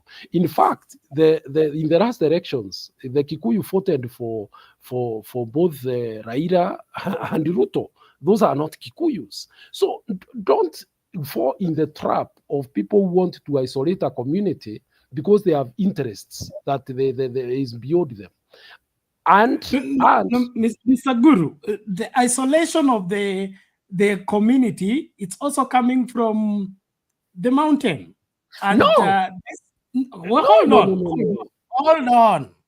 on. Your own words, okay? Your own words. Kasongo's agenda is to victimize the interest of the mountain, okay? Yes. His approach towards leadership is to make sure that the mountain is contained by affecting either the economic power and other part of the economic wherever involvement. Okay, and you're talking that as a community, and you said because of that, the community should hold it together and ensure that they will take their vote where their interest will be catered for. Yes. That's why I'm asking you, when you're considering your interest as Mount Kenya, do you also think about our interest as Western people, our interest as coastal people, our interest as Northeastern people? Or your interest is superior to every other interest in the country, and every other part of the country should submit to the interest of Mount Kenya? If that is the case, are we being fair? No, you have gotten this wrong. What I'm saying is this. What I'm saying is this. The people of Mount Kenya are in every part of this country, and they know that for a fact. They know that for a fact. And they really value the peace and coexistence in this country, because that's the way they thrive. And that is why, even at this level, even with the possibility of getting a candidate to destabilize the political situation in such a way that nobody gets 50+1, they will not have a candidate. And because they have seen that there is a plan to, first of all, destabilize the mountain by having it divided, that they know for a fact now, for Kasongo to get a second term, because he knows he can't get the votes he got from mountain, so he has to cut off the Mount Kenya East and West. But the people of Mount Kenya are also very pragmatic. They moved very fast and reached out to their cousins in the south. Already the bloc that is already there has a vote bank of nearly 40% or thereabouts to enter the 2027, if it holds solid. Bernard, when people want to squeeze you into a corner, you fight. You don't wait. You know, that is what happened in 2007. You fight. You don't wait for the Armageddon to happen. It can't happen this time. It will not happen. Okay, Mr. Guru, I'm getting you and I hear you well, huh? And I believe the audience are understanding what you're talking about. But I would want us to go slow on the same, because it said that once bitten, twice shy, and at times we create monsters on shadows, in the sense that if we really want to be part of a community called Kenya, okay, being considerate becomes a priority, and not the digging in to see that I have to get it my way, or I carry away what I have to somewhere else where I can get my way. It's like in a home, you, your wife, and the children. There is always give and ngoja nimalize point. There is always give and take. Okay? Wewe kama tuseme wewe unataka leo sapa, mama atengeneze ile siango. Siango kwetu ni ile nyama imekaushwa. Okay? Uko na appetite ya siango. Na binti yako wa kwanza anasema yeye anataka fresh chicken, ile ya Kenchi, KFC. Alright? Na mama naye anataka nini? Anataka ile nderema. Okay? Akule nderema. So for us to have a meal together as a family, lazima to balance. Huwezi kusema mimi ndio kichwa cha nyumba na nimesema nakula siango, lazima ikuwe siango. Kama sio siango, naenda kukula kwa jirani, kule kumepikwa siango. Hautarudi hapa. Unaona? So ninyi kama familia tena, nyinyi ndio big brother wa Kenya. Ninyi ndio big brother wa Kenya. Ninyi ndio mlikuwa wa kwanza kuongoza hii nchi, mkakalia kiti. mnakuwa mfano upi wakati sisi wengine ambao tumekuja baadaye tunawaangalia, mtupatie mwongozo, na mwongozo wenu ni our interest first, our interest first, every other thing should wait.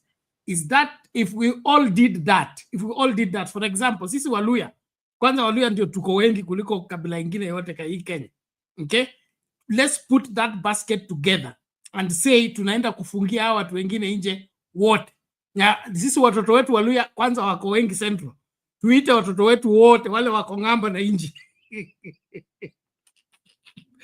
alafu tuseme hakuna kusikilizana na mtu yeyote. How far are we going to go as a country? That's something we need to consider. But tupatie Amolo tu anakatwa nje. No, tupatie Amolo tu anarushwa nje. Hakuna mtu amefungia mwingine. What I'm saying, Amolo kwanza pena anarushwa. Tumesikia mama. No, just wait, mama. We're coming. What I'm saying is this: when the Gema realized that Kasongo was trying to mobilize other communities against the Gema, and knowing where we came from 2007, they, like any other person, you feel threatened, and it is possible you look for other ways to deal with that situation. And that is why they moved fast to bring their cousins on their side. Why? Because there's a battle ahead. And I said on this forum, if the Gen Z revolution does not work in Kenya, the 2027 elections will be the most tribal elections that Kenya will ever have realized in this country. Because the people, when the people are threatened, right now, they want, you see, we can see all these games. The games are very clear what wanted to be done. I don't know, he has realized that the people of Western and Nyanza may not give him what he wants. Now he is coming back to pack the government with the Kikuyus, which thing the Kikuyus don't want. In fact, they are against it. They don't want those possessions. Let's do this, Mr. Guru. You've gone on that point before. Just hold your horses there. We're coming back to you. Thank you so much for that piece of information. We will get in Omolo. We are under constant threat here, so kuwa tumakini, then be cleaning your cookies. Kuna watu ambao wanahujumu program. So I think you can give your sense on the same, and also let's mind time. Masaa yanaenda mbio sana. Omolo. Sawa, asante sana. Unajua, I'm getting difficult to understand what Guru actually is saying, because first I was expecting that he would have explained what are the interests of Murima that are different from the interest of other Kenyans, because ukiongea mambo ya kahawa, mambo ya maziwa, mambo ya nini, iko kila mali your interest moja. And then I would want also to understand, to make him understand kuwa there is a difference between a region and a community, because ukiongea kwamba ati Murima as a community utawapata Lamu, utawapata Western, utawapata Nyanza, utawapata Eldoret, utawapata everywhere. So if you are talking of the interest of community, you cannot alienate the interest of other people because they are living among many other communities. So you cannot say that you will take interest of a Kikuyu, Machakos, alafu you will not care of the interest of Kambas in Machakos. It is not making any sense, and I was trying to hear you make that sense. We're saying you will not care. So don't put my words. Ngoja. I think you have been having difficulty what Bernard was asking. No. I've said the interest of Murima are Kenya. Guru, just note down. Hold on. I'll give you right of reply. We don't praise leaders. We praise our interests. Simple. Now, Mr. Guru, also that, hold on. There is what we are used to do, and there is what is constitutional, and there is what is right, and there is what is wrong. We can't insist on one side, Mr. Guru. Okay? I can be used, for example, mimi kufanya nini? Kukula ugali kwa mkono. hata nienda Amerika sishipi kama situmii mkono. But imaanishi njia moja, hiyo ni njia moja tu ya kula ugali kwa mkono. Kuna fork, kuna jembe, kuna all these things. So you can't say because I'm used to this, it has to be this. So hold on, let Omolo prosecute his case. You're going to respond. Yes. If we insist that money. Hold on, please. We are creating noise instead of conversing. Let's hold our horses, one person at a time, and then we move, please. Yeah, so, and Mr. then Ngoja, let me finish with Mr. Guru. Your style of leading, which you are introducing to us, that the leaders in Mount Kenya are not leaders. They are actually led by the people to lead the people. That's a very strange arrangement of leadership. Exactly. Yeah, that's what I'm saying. It's a very strange arrangement. Mr. Guru, please. I'm making my point. You have explained, we have heard you. You don't need to repeat it. I'm just putting it clear that you have told us that Mount Kenya leaders are not leaders. They are actually led by the people to lead the people. That's a very strange arrangement. Could it be the same arrangement you want to introduce on the national platform? You will clarify to us. If we introduce that on national platform, what kind of country would we have? I'll be very keen to learn that from your side when you have a chance to clarify. Omolo, go ahead, please. And please, let's be as concise as possible. Yeah, so hiyo ndio kitu moja alikuwa nataka kumwambia Guru kuwa you cannot in a country that you just only focus on the interest of one particular community, because now communities are crossed all over. You will find a Luya ambao hata ni MCA huko Kwale. You will find a Kikuyu ambao hata ni MCA kule Kisumu. So let us not go that way. Ukisema ati you are taking interest of a particular community, you cannot. That is why we have devolution, so that even the devolution is not about community, but it is about the region, you know, the locality of that place. It doesn't matter which tribe reside in that place. Then hiyo kitu ambayo amesema kwamba ati mountain they don't hear from the leaders hear from them, or they are not led by leaders, but they are the one leading the leaders.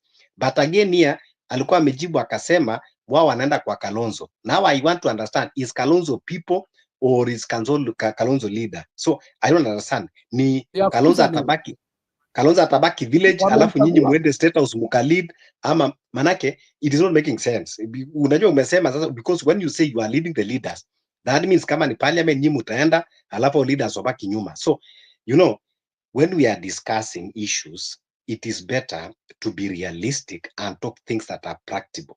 Sisi wakati tunasema atumtaki Kasongo, atusemi atumtaki Kasongo, sisi ndio tunataka kuongoza, but we said we are looking to have other leaders who have integrity, who are transparent, who are trusted, who are honest. So in now the what now we are discussing is on the issue of arriving to those leaders, but you cannot say that you cannot be led by leaders. You are the one that leading the leaders. That is why Bernard anakuambia, Bernard ametumia simple terms kukuambia it is strange, it is impossible, it has never happened, not in this world, maybe katika ulimwengu mwingine hiyo, na hata hiyo ulimwengu mwingine unakuja, kama ni mbinguni tunaongozwa na Mwenyezi Mungu, kama ni jehanamu unaongozwa na shetani.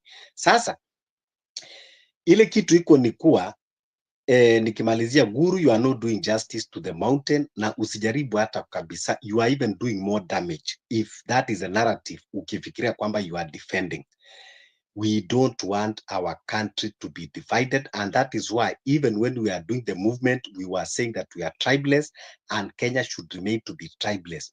The interest of the mountain is the interest of the ocean, is the interest of the lake, is the interest of the highland, of the rift.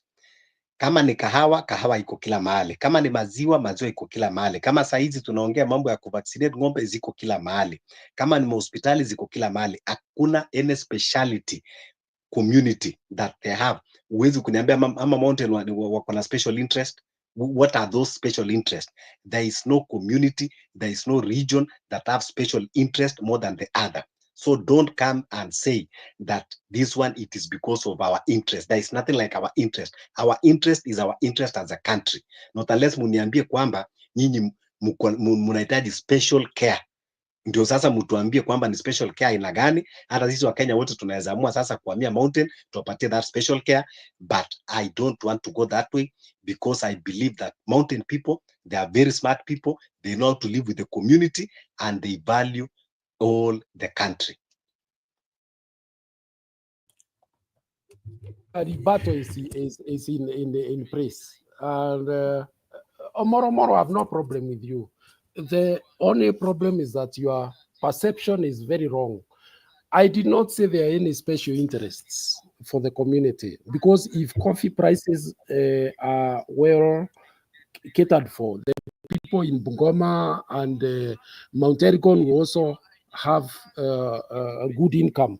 After all, there are no policies that are made for Mount Kenya and Bungoma and Elgon. If tea is paying well in Kericho, it will also pay well in Meru and Embu and elsewhere. If children get fees for university in Eldoret, in Bungoma, in Wajir, in Embu, it is the same. So what simply I'm saying is this: tumemalizana na Kasongo kwa sababu hii maneno tunaona hawezi. And if the other people do not see that, it is up to them. We can't force them. But we have already taken a position. If you don't find our position to be the right one, you can go the other direction. That is precisely what politics is about. Because what I'm saying here, the people of Mountain, they look at their interests and you see the people who are driving their interests or who can get them where the interests are. They are not just held by the nose. Somebody coming and tell them, let's just go this way, and you are not telling them. That's why you saw people completely reject Uhuru, because they thought Kasongo would be a better leader, even when he is their own. But they have since discovered Uhuru was even better. They may have made a mistake, but I'm trying to tell you that our people are very different. The people of Mountain are very different. They don't want to be told and ramped aside at that you must go this way or the other way. They will tell you no. They will tell you the way we can see, we will go this way because we think that's where things are going to be better for us. That's where we are going to get better prices for our commodities. That's where our children will go to school. That's where we'll get medicine for in hospitals, and so on and so forth. There is nothing specific about this community. It is just that even when they were voting Kasongo, they thought he was going to bring a better administration than the one their son had offered. It's as simple as that. So coming here to say that I'm trying to advocate differently for this community or the other, that is the kind of politics that has really depressed this country. And I will emphasize again, the people of Murima are everywhere in this country. That's why they care so much about this country. And they are asking other Kenyans to understand that we must move from where we are right now and move in the direction that is good for all of us. That's all. Hakuna kitu ingine tunauliza hapa. Mr. Guru, I'm hearing you, but I can't help but ask you, using your own words. You said when, in fact, your own words, you just said when ODM donated their experts to the Ruto regime, they seem opportunistic and, going to support the Ruto, and they were called all manner of names. Traitors, they have gone to eat with Satan. Exactly. They have taken a handshake with Satan and all that.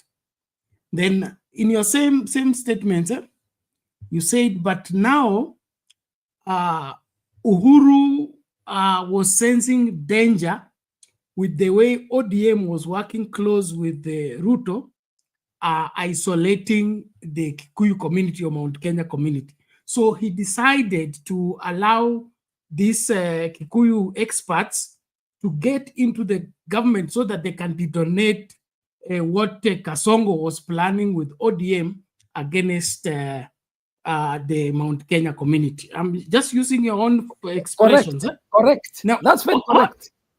I'm a good listener. I'm a good student. You should know that. Now, I want to follow that line of thought. Okay. Now, by the time Uhuru is eating with the Ruto, or rather agreeing with Ruto to bring these Kikuyu experts into the government, is Ruto still Satan? Is he still eating with the devil? Is he still a traitor? Or traitor is only when ODM and Raila are in government. But when these other holy ones come into the government, the Satan becomes angel, angel becomes Satan. Where are we here? Okay. The people of Mount Kenya and those who voted for Kasongo were promised that it was never going to be a handshake government. In fact, they were told categorically there will be no Nusumkate government. And our people are very, very categorical about some of these promises. So, it's a breach of the promise that was given when the votes were being given. And you can't fault those people. So, but that is now water under the bridge. The issue is very simple, that already ODM had started talking in the social media. These people are going to be out of government for 50 years. We are going to mass together, kick them out and all that. The people of the mountain have taken a step.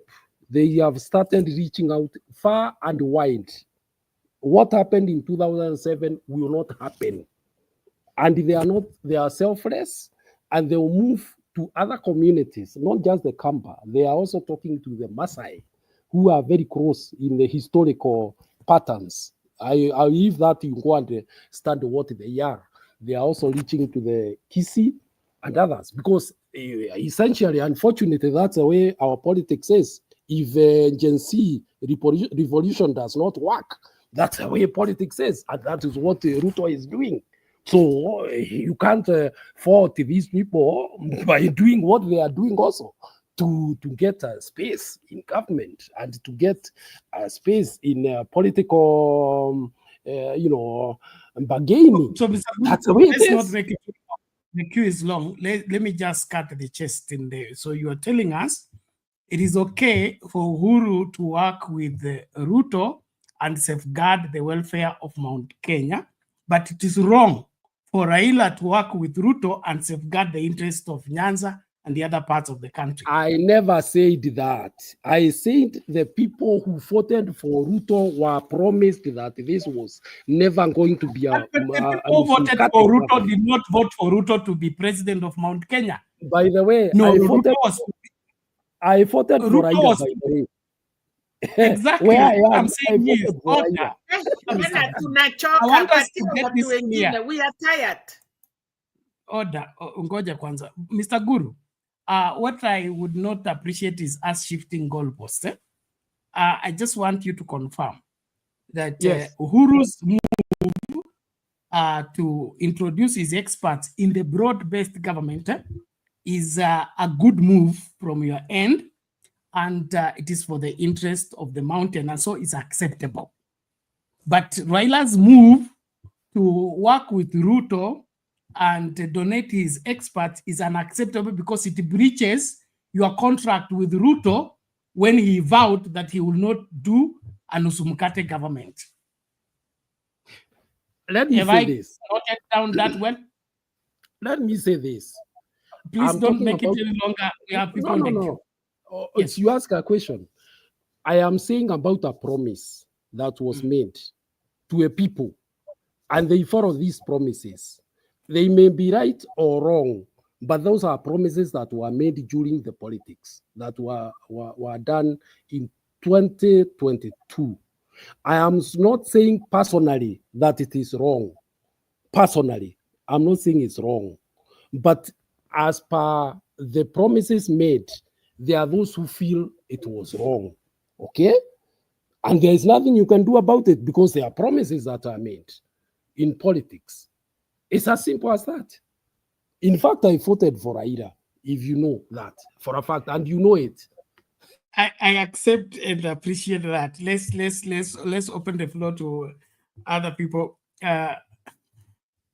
Mama Selena, you are itching, but you can throw in 1-2 things, then ulete James, ulete Big J. Masapia nakatika.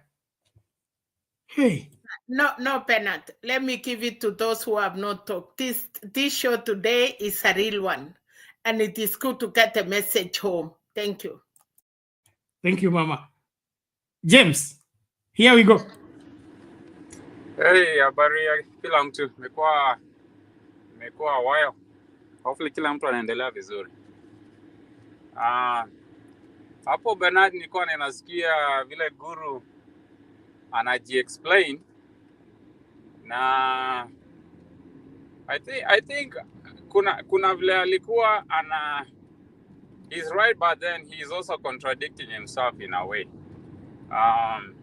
So me, the way I look at the events of Kasongo appointing the Mount Kenya folks, and he did with almost 90%. Chagua was coming from Mount Kenya, and then when I listen to what Guru is saying, I think what Guru is saying is that, number one, to your question, is that Mount Kenya elect leaders who goes to those positions to represent them, not to talk them down, not to go and act as if they are the supreme to the people. And that's what's going on in Kenya right now. That's why Ruto is trying to bribe Mount Kenya, because Mount Kenya, how they treat their leaders is not how other community treats their leaders. And a good example is what they did with Uhuru. And that's the biggest difference we have from other regions. We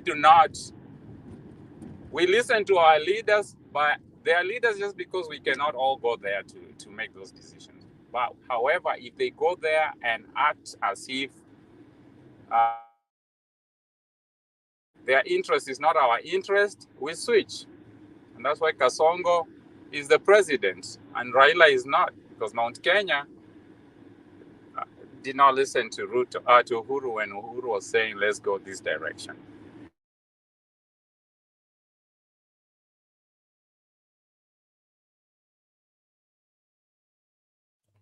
So, James, we are losing you. Are you still there? Okay, unfortunately, it's like we have lost James. If he comes back, he'll make his, but I think his line of thought imeeleweka. Naomba tu tafadhali watu wa comments, sitaki kuingilia masuala yenu, lakini naomba ukue sehemu ya debate. Usilete hapa stereotypes, sitaki hiyo story mnayoleta, and I don't understand. Okay? We just prosecuting question. We need to have a candid conversation.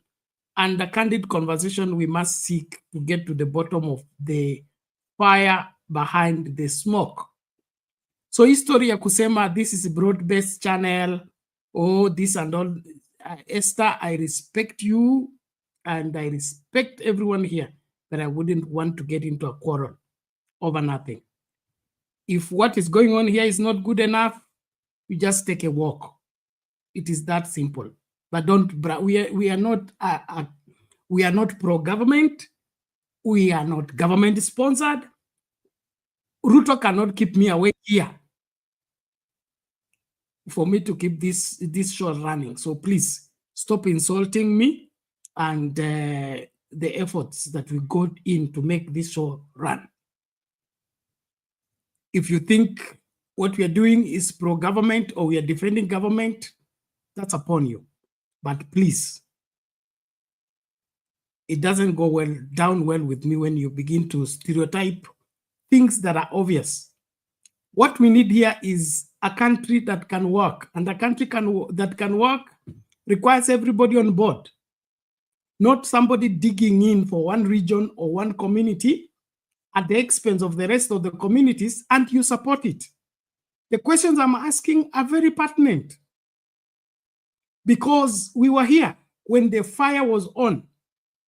All was it that Raila saved Ruto, and that made him Satan, that made him traitor, that made him Saliti, that made him build his political career on the blood of the Gen Z and all that. I am asking the same question.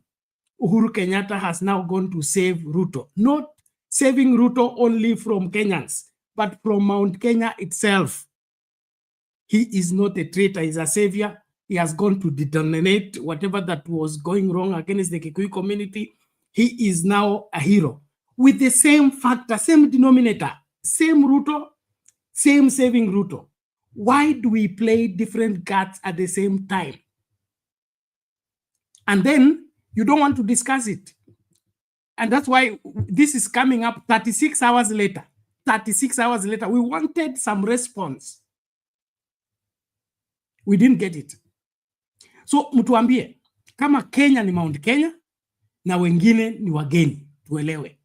Kama Kenya ni Wakenya wote, Mount Kenya is just one out of 46 of us, okay? And if we are one out of 46 of us, the least among us and the greatest among us are the same.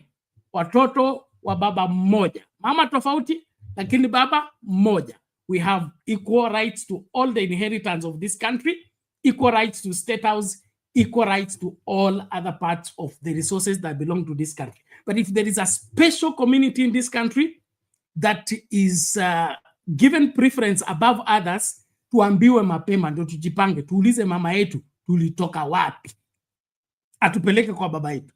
Lakini kama baba yetu ni Kenya na sisi wote ni wa Kenya, Waluya wako na haki, Wadiko wako na haki, Ongeki wako na haki, Nderendile, Borana, all those people have equal rights, especially to state house and to all national resources. If that is not viable, then Kenya is not viable. And we don't need that kind of Kenya. So, those who think that we are here advocating for the government, just take your walk. Okay, take your walk. I can't take that insult, please. Thank you. James, ulitupa nje, malizia tafadhali, uleke Big J. Pole.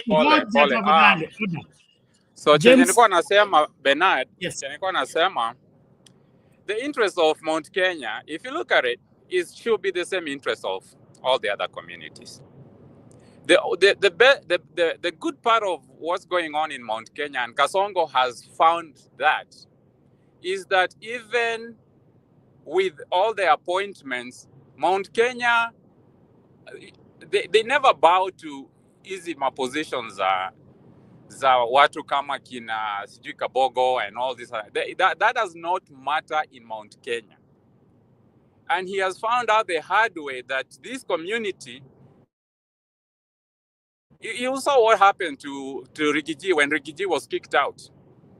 Nobody talked. I mean, it wasn't a big deal to Mount Kenya because, guarantee you, Rigiji was part of a regime. I think hata Rigiji aliona aongee kwa sababu of he knows his people. When he was talking against the government at the time, it's because he knew that's what's going on. He would be unpopular, and the people of Mount Kenya are going to disown him. And it was the pressure from the mountain that if you go there and you and Kasongo think you're going to make the economic situations in the country hard, then hata wewe tutawachana nawe. So he was ejected because he spoke. He spoke because he was scared of the decisions that the mountain will make. If they did that to Uhuru, they will do it to him. When he was impeached, nobody cared. I think the guy is speaking now, thinking, and he also knows that come 2027, the mountain is not going to make the same mistakes, even with Rigiji. Ruto is finding it the hard way that when the mountain moves the mountain moves. He can go talk to Uhuru. He can go bring Kabogo, Moses Kuria. He can staff the entire government with the mountain people. The difference is that mountain don't care. He can replace Rachel with another Wanjiko or Iguru. Afanye first lady. We don't care. That's why Guru was saying the interest of Mount Kenya is a regional interest, but if you look at it, it's also a national interest. Uhuru, what he did, if he did that, well, ni yeye peke yake. You'll never see us going on the street saying that just because now that tuko na expert huko. And this is now to answer the question about is what Uhuru did and what Odinga did the same. It might be the same, but you never see Mount Kenya endorsing those type of moves. If Uhuru told us Ruto was bad, and we saw 2 years later that he was actually saying the truth, what makes you think that Mount Kenya, we are not that stupid to go back and say, oh, he's now changing his mind? In the midst of Ruto being an evil person, that Uhuru is the one that say, no, he's a good person. And we are stupid enough to say, oh, we'll believe you. No, we're now living in what he told us the first time. Fool me once, shame on you. Fool me twice, shame on me. Uhuru he can donate Margaret, he can donate everybody to join Ruto. This is a gone situation. We are not gonna endorse. Tutatuona kama huyu vijana wengine tunaona hapa inaitwaje? Wako bunge la wananchi ati wame switch places because baba amesema. You will never see Mount Kenya doing that. And let's just agree. Our mountain interest is a Kenyan interest. If we can all be on the same page, hatutakuwa tukisema Mudavadi amesema tuende hivi tunaenda hivi. Hatutakuwa tukisema Odinga amesema tuende hivi na tunaenda hivi. Na tuna overlook the likes of Junet and the Joho. We are just overlooking and sanitizing Kasongo, saying that anaitwa nani huyo? Wandai anasema the Minister of Treasury, like he cannot criticize Ruto no matter what. That is not Mount Kenya. And that's why you say 36 hours later, I will remind you, Bernard, when Gachagua was kicked out, the mountain only went quiet. People say we don't like Gachagua. No, because we don't talk. You can kick people out, you can bring some in. It is what it is. Let's just join as a country. Let's unite our mutual interest in the country.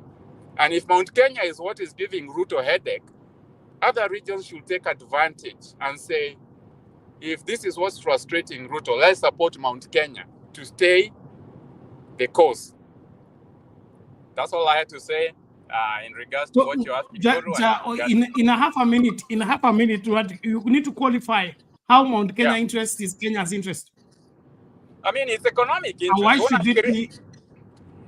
Economic interest. This is another thing I don't tell you guys and people don't say. If Kenya's economy was good, nobody will be saying Kasongo must go, even Mount Kenya.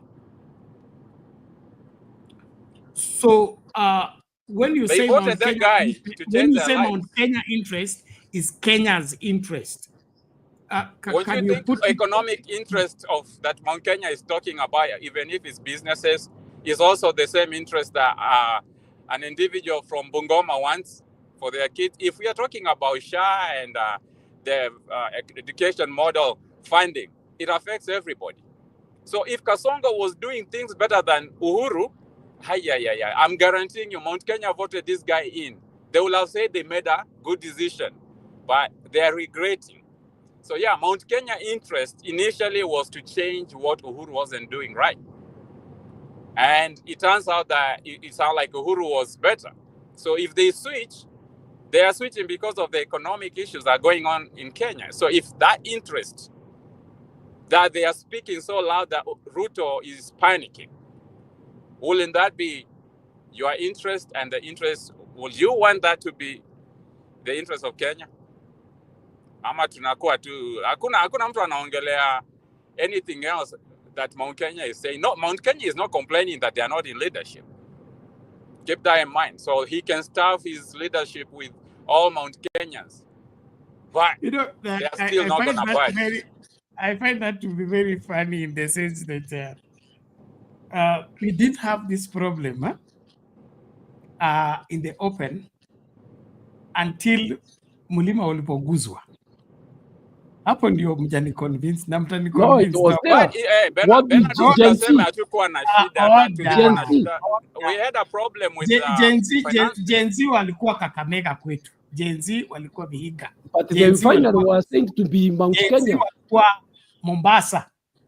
Gen Z was not Mount Kenya issue. No, let me tell you, Bernard. Let's not be mic hungry. Ngoja kwanza, mute your mic tusikie Big J kwanza. Converting Gen Z to be a Mount Kenya issue, that one will qualify. Lakini sahi hapana. Big J. But that is what Kasongo meant it to look. That it is Gen Z Hapana. Now, na Kasongo Baba made it Mount look Kenya left close. before Gen Z. Order Mount Kenya left everyone. before Gen Z. Baba I said- alikuja kuzima Gen Z. Order everyone. Thank you. Big J. Hello, Bernard, Mzee Guru, Mama Selina. Hello to you. Welcome. James, sorry. You know, I'm a very disappointed man from the word go since Raila joined Ruto, because I did not, I did not expect it, because we have been, as an ODM, because I'm an ODM member, a life member, sikutarajia kitu kama hiyo. But again, kulingana na this AU thing, it forced things to, to do that. But I'm not going to talk about that. James said many times that it's about Mount Kenya. It's not Mount Kenya. It is actually the Kikuyu. Let us be realistic here. It's the Kikuyu, because that's why Meru's, Kiraitu Murungi is complaining in Meru. And the people who are appointed recently, they are only the Kikuyus. That is the fact.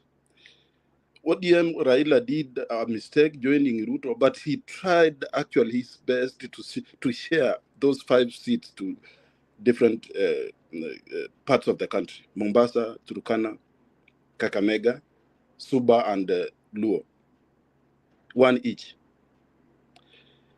So really, kitu Bernard, kitu saa zingine inafanya watu, saa zingine we feel bad about everything, is that there is people in this country who thinks that whenever they say they are the one, they are the kingmakers, which is wrong. And we have been going wrong for such a long time. We have to rethink about that. We have to rethink about that, because Raila joined Uhuru. At that time, we criticized him, supporters, because we didn't like Jubilee at that time, because we believed that they stole our elections. But still, Raila joined and he helped him after Uhuru complained that Ruto was not fit. So Uhuru did a very good job in the last 5 years of his tenure.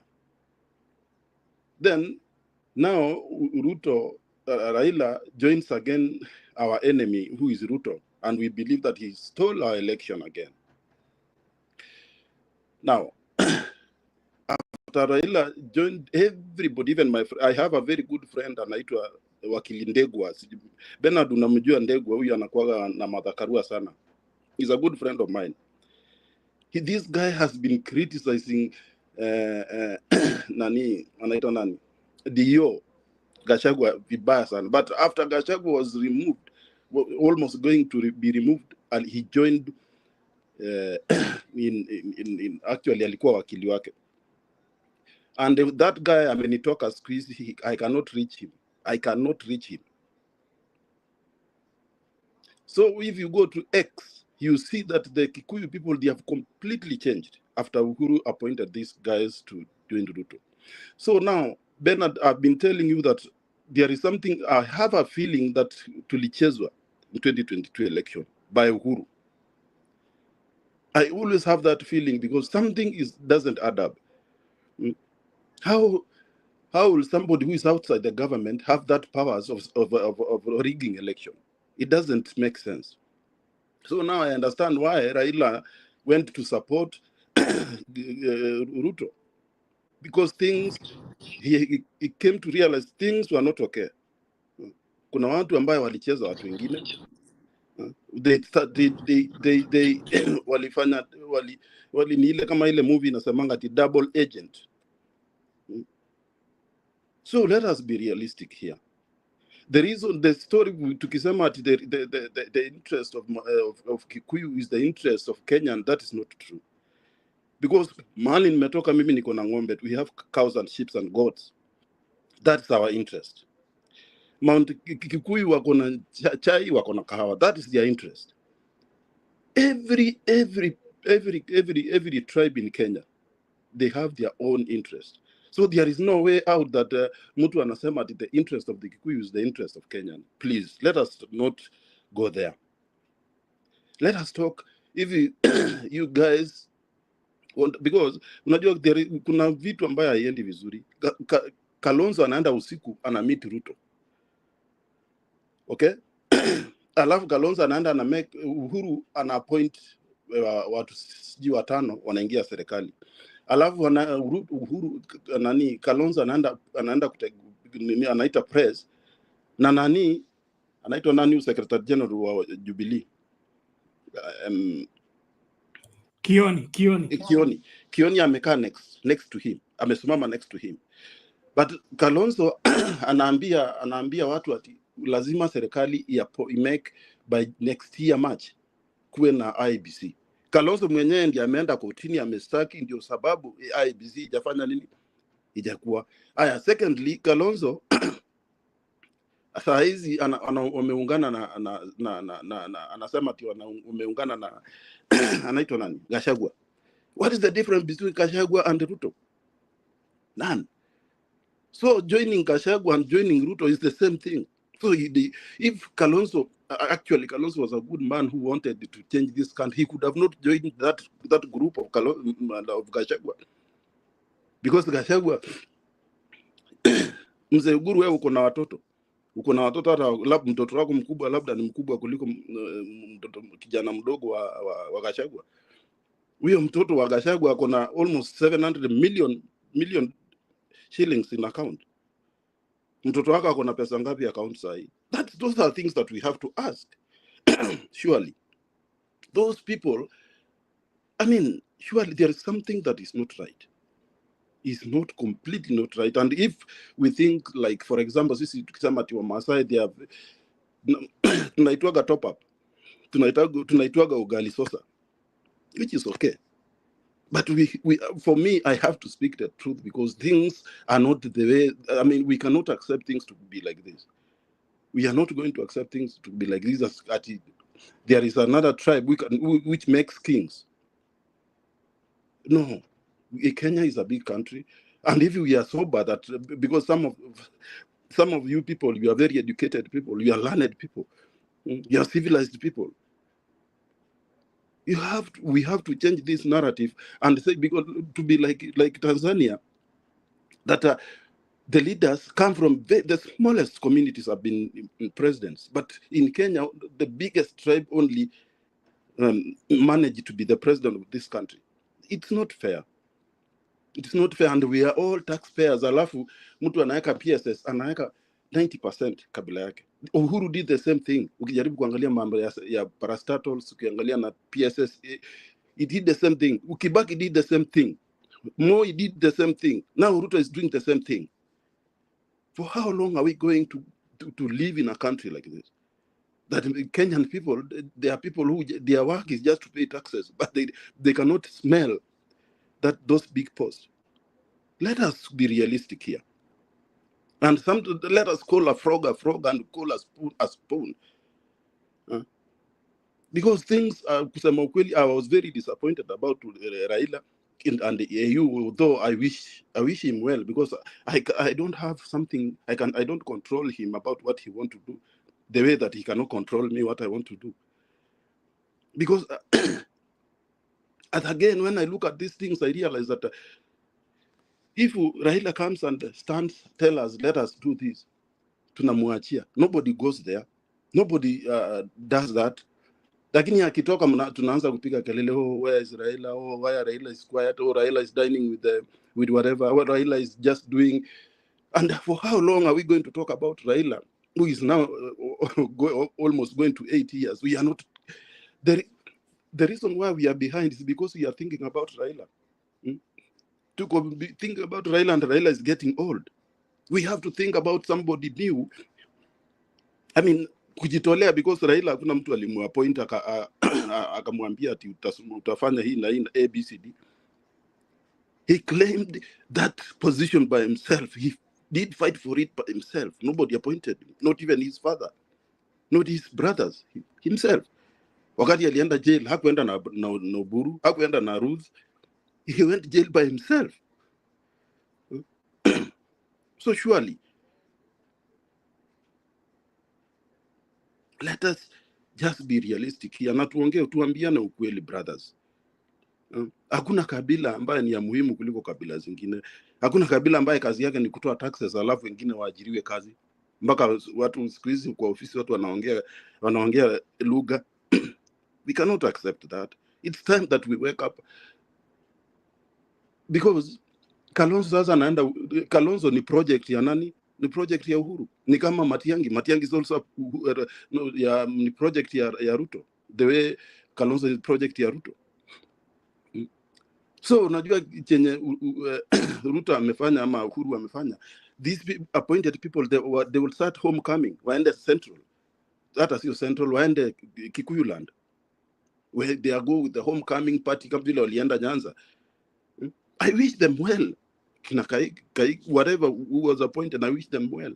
I hope they are not going to be like Kina Mbadi and so on. Because for us, for me, even if I'm ODM, I cannot support the mediocrity of Kina Mbadi, I mean, I cannot. So it's now high time that mtu asifikirie kuruhusu Kalonzo. So that is my advice. Let us not think about Kalonzo, because Kalonzo is a project. Let us not think about nani anaitwa nani, Matiang'i. Matiang'i is a project. Let us see this. Let us see how we get somebody else. Sai kuna nani huyu senator na kuna kijana Kebaso. Let us add another people who want outside political class. We take them and we tuwachunguze na tuone kama hao ndio wataweza kusaidia, because this thing, the politician, but we have also venye tumetreat Raila, let us treat Uhuru too, because now that's what makes us feel so a little bit mbona umeweka UDM nani Bernard? Matisha, we need to play that video. Just complete what you're saying first. I have a challenge with the system, so I have to put that on standby. Oh, okay, but okay, finish your point first. So what I was trying to say, let us treat these people the same way. Raila kama alidine na shetani, Uhuru amedine na shetani, Kalonzo is dining with shetani, and also Gachagua ni shetani because he's part of that shetani thing. So let us tutafute mtu mwingine ama tutafute njia nyingine, na tuache kusema ati sisi ni ndio we are the king makers. Hapana, let us just sample ourselves, all of us, all Kenyans, and unite and make, because it doesn't matter who leads the country. Akitengeneza economy, what do Kenyan want? They want somebody who would be there and change economy. Wakati Kibaki aliingia, he did something good and everybody accepted, all Kenyan. Hakusema yeye ni Mkikuyu. Nobody said this a Kikuyu. So that's what I want to urge all of us to understand, that the tribe doesn't matter. What matters is economy. Because when economy is good, everybody's happy. But there is no economy that we say that this economy is good. If this economy is good in a certain tribe, is good in the whole country. That is a big lie, and we are not going to accept it. Thank you, Bernard. Okay, thank you. Nasema kitu jua ametaja chenye nilisema. Hold on, please. Hold on. Let's get this video first, and then we'll weigh on the same after I make some official communication. We are getting time bad.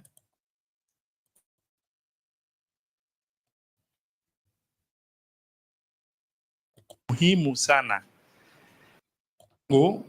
Mheshimiwa Kore amezungumzia kitu muhimu sana, na nimeona labda hamujaelewa, ndio sababu nimesema wacha nianze na hiyo. Siasa ya national level iko stage tofauti. Ile stage ndugu zetu kutoka Central Kenya wako, sio stage ile sisi watu ya Northern Kenya tuko ama wafugaji. Ninasema hivyo kwa sababu sisi tunategemea economy yetu yote inategemea mifugo, ambayo inategemea mambo ya drought. Hata saa hizi mnajua mvua, hatukuweza kufaulu kupata mvua nyingi. Mwenye kugawa ni Mwenyezi Mungu, ana sababu zake za kugawa vile anagawa, hatuna swali, lakini vile mambo iko ndio hivyo. Ya pili, ndugu zetu ndio wameweka bidii, wakasimama imara na Kenya Kwanza government, na wakachukua nusu ya serikali. Ile wakati hii miaka isipokuwa juzi appointment ikikuja, gazette notice, appointment yote ilikuwa nani? Ni wao. Wamechukua serikali nusu na wamechukua rasilimali nusu. Na mimi ni mojawapo wa viongozi kutoka Northern Kenya, consistently tangu Gachagua aingie naanze kuzungumza mambo ya shares. Mnajua Twitter yangu nimekuwa nazungumza juu ya Gachagua na vile he is misplaced for the wrong job. Juzi alipongolewa na parliament, serikali bado imepatiana hiyo nafasi kutoka kwa wamepatiana kwa watu ya Mount Kenya. Sijui kama iko Mount Kenya A ama Mount Kenya B ama iko first class citizen and second class citizen. Hapa Mount Kenya bado wanapiga kelele, nafasi wamepewa. Na nyinyi mkisikia watu wanapiga kelele huko, mnasema president is very unpopular. Umeelewa? Bila kuangalia mambo yako, uchumi yako. Hakuna serikali imeangalia wafugaji kama serikali ya William Samoei Ruto. Na mnajua mimi kama kiongozi wenu, kama nilipokuwa governor nini, mimi si mtu ya kupiga debe ovyo ovyo. Si mnajua hivyo? Sio mtu ya kupiga debe ovyo ovyo, lakini ninataka kuwaelezea ya kwamba jamii yetu ya Northern Kenya wameweza kupata nafasi nzuri katika serikali ya William Samoei Ruto. Na sisi hatutaki nusu, hatutaki kota, hatutaki hata 10%. Hii tunashukuru ni kitu kidogo ile tunapata. Na mahitaji yetu ni mingi bado. Hatuwezi kuangalia siasa ya Central Kenya na itakuwa ina guide wafugaji katika county zetu za wafugaji. Lazima tuangalie shida zetu. Wao shida yao inaitwa Maslow's hierarchy of needs. Wako beyond self actualization level. Ukichora hiyo pyramids of needs, wako kwa beyond self actualization level. Sisi tuko kwa basic needs: shelter, access to education, access to healthcare, access to roads. Hiyo ni primary ile tuko nayo. Kwa mara ya kwanza tuna matarajio ya kupata barabara kutoka kwa Isiolo hadi Mandera. Kwa mara ya kwanza tumeanza kukua mainstream kwa kuangaliliwa nafasi kidogo katika serikali kama wafugaji. Kwa mara ya kwanza tunaanza kuongea, mtu ya kwanza kuongea baada ya rais kuongea habari ya chanjo ya mifugo ilikuwa ni nani? Ni mama MP kutoka Mount Kenya. Wewe ulikuwa unafikiria anaangalia maslahi yako? Sisi wenyewe tunafanya vaccination na pesa yetu, mifugo yetu, si ndio? Sisi viongozi ambao mmechagua tuko national level tunachunga nini? Wanaanza kusema hiyo vaccination ni ya kumaliza mifugo. Na hiyo ni siasa. Na hiyo ni siasa. Sio mambo ya kuangalia maslahi ya wafugaji. Wajibu ni wetu, na tuko na veterinarians wengi sana, professionals, pastoralists ambao wanajua, expert in livestock matter. Wao wanaweza kuangalia mambo ya chanjo, because chanjo sio inatoka ngambo, ni ile ile tunatumia, lakini serikali inataka kufanya mass vaccination ili kuweza kuhakikisha mifugo yetu inaweza kupata tuna add value, tunachinja, tunaweza kuuza nyama zetu nje ya Kenya. Na by the way, livestock sector has been identified to be having the greatest economic potential for Kenya. Now, mwenye kuzungumza kwanza ni MP ambao sio mfugaji. Huyo MP ako na dairy farms ile ya grade, na ako na merino ships ile ya iko kwa farm, na anatoka mahali mvua iko mingi zaidi, na kila siku anafanya matibabu ya mfugo yake.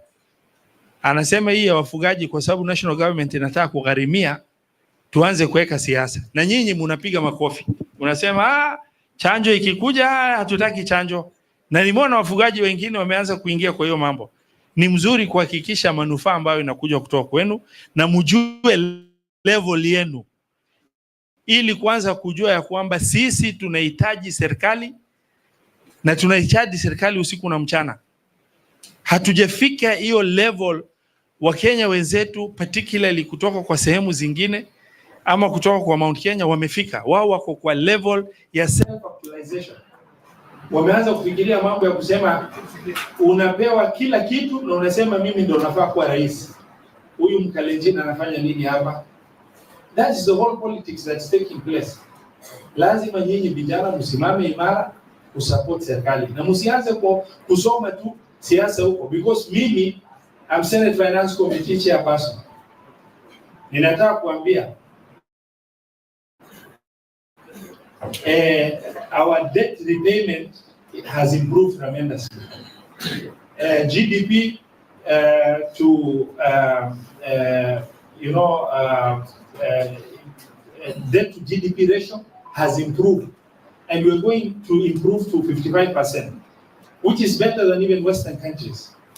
Mambo ya essential goods, ugali, mafuta ya kupikia,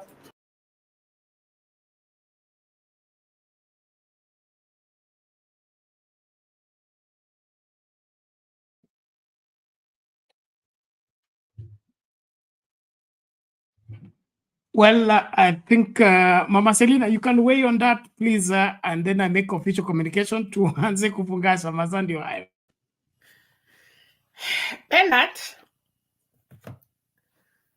ukweli ni kwamba tuko na 47 counties na watu wako na mahitaji yao, vile picture amesema. Kuna watu ya wafugaji, kuna watu ya majani chai and wherever. Na kuna watu kama vile counties ilikuja, sehemu kama Turkana, North Eastern, walikuwa wamewachwa nje kwa serikali yote iliyokuja. But I am happy that Kenyans hatutaenda chumula. Tunaona interest yetu vile Central sasa wametufunza, wana interest yao ya Mount Kenya. Then other people also should have their interest. Wajue tukisupport hii serikali tunapata nini, tukikosa tunapata nini. Na kama kuna watu, sababu mimi natoka Chamii, wamepata president mara 2, Nguru wamepata mara 3. Kuna Wakenya hata wajui kama watapata. So now we are saying this.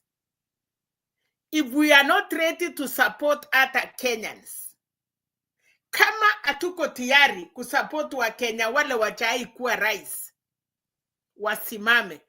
Then tusiwe ati tunaenda kusanya kidogo kwa Kisii, tunaenda kusanya kidogo kwa Wamasai, tuende na ile ingine itatachwa.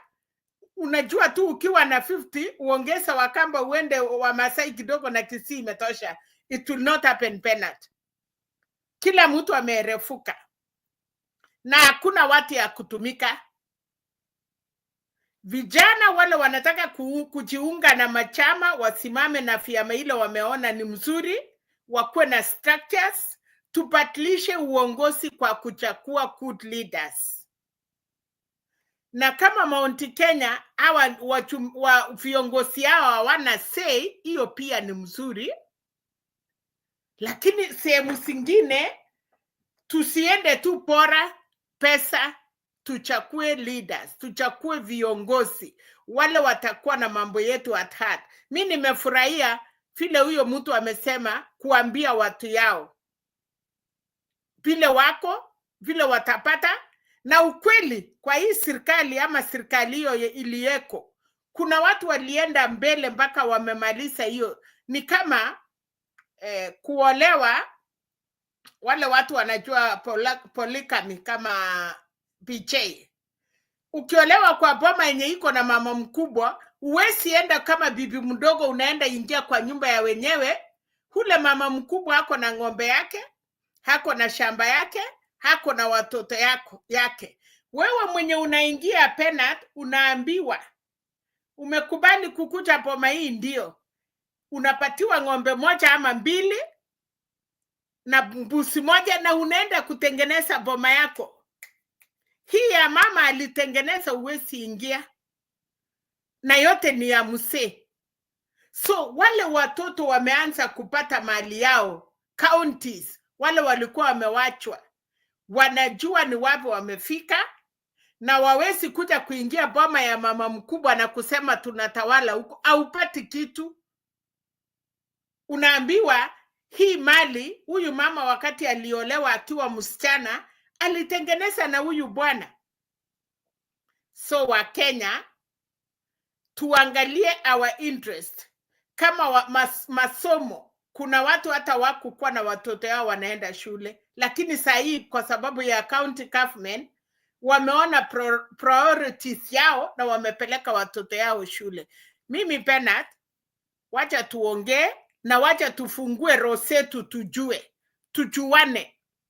Na kwa baba na muombea ako, tumepakisha mwezi moja. Nimefurahi wale wameandika my emails na wanaulizwa kwa nini hamtaki baba. Wanasema ametuachia Sakayo atumalize. Kwa hivyo the interest of other countries, kama baba angewacha nchi ianguke, tungekuwa kati ya ile kwanza countries wapiki kura Bernard. Nimeona kwa hiyo OAU mahali wamefanya mahali iko na shida. Wesi enda ongoza watu wengine kama kwako imechomeka. Wesi enda simamia harusi ya wenyewe na wewe umefukuza bibi yako. Utaonyesha nini wale couples?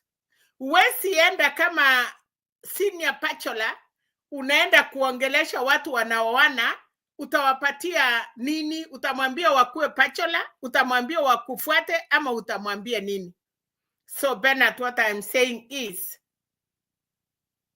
saa ingine tukifikiria tunamaliza mtu, tunamchenga. Baba ni Mungu amemweka, si wa Kenya. Tulikataa leadership yake, tulisema atoshi, iwe walinyang'anya, iwe hakunyang'anya.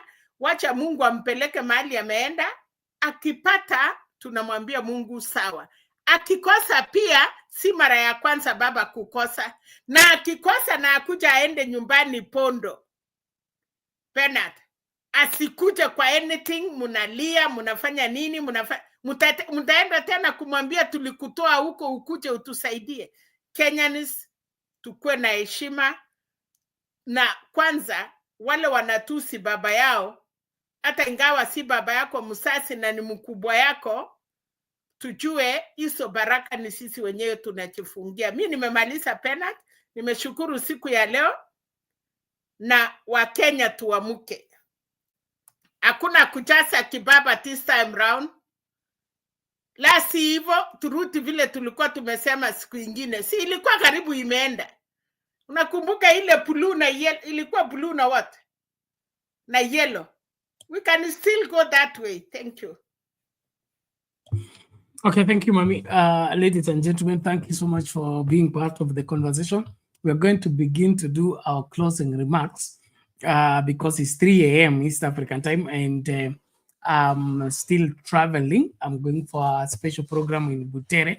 I've started out that pastoral empowerment program, which I want to invite you to be part of by your support and ensure that we are working towards ensuring that there is proper leadership. One of the missing link in determining the direction of the country and the fault for what happened in 2022 was the church. The church played a very major role in leading the country astray.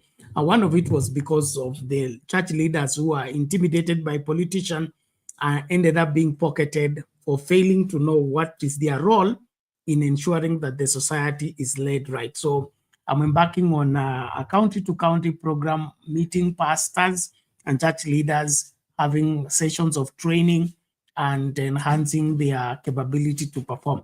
So there are many things we do in that kind of a program. We issue out, we discovered some pastors don't even have Bibles, okay? We went to one program where a pastor's Bible starts in Exodus and ends in Philemon. So that's that kind of a textbook you will not be able to teach whatever you need to teach. So 23rd, 25th, 24th, and 25th will be in Butere, Sabatia, for that pastoral program. I want to appreciate, I think I've gotten communication from 3 of us who are supporting. Unaweza kununua maji, nunua inaitwa sukari, because we will need to cater for their meals as they stay and are trained, and then they are dispatched. You can also buy for them a Bible. We've gotten some people who have bought Bibles. We're going to give them out, and one pastoral book that will they will have something to carry home. So I want to invite your input. You all have my details. You can send in your contribution as much as you can. So we'll be taking off in a few hours from now to head on that Geo Jam ya Nakuru. Tuko kwa hiyo line. So mwanze kutuombea mapema na kutusupport. Secondly, will be the show will continue as usual, and Douglas is here.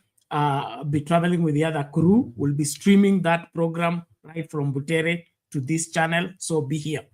Another very important communication. We have lost control of the Sound Candid Talk channel. Somebody hacked the channel, took control of it, locked us out. So I want to notify all the people that were members. You joined as a member and you are contributing to Sound Candid Talk. You can disable or rather call back your contributions until we are able to get back the channel. Instead, you can join this one, Sound Candid Talk Live, as a member so that your contribution gets to the right channel. At the moment, we are in talks and casing with YouTube so that we are given the control of the channel. But it appears the work was done, an inside job. I think it's one of us here. And so it's a very complicated case. We hope to win. But if we don't, just make sure that you subscribe here. You change your membership to Sound Candid Talk Live so that your money doesn't go where it cannot be gotten, because we have no control. We have no control.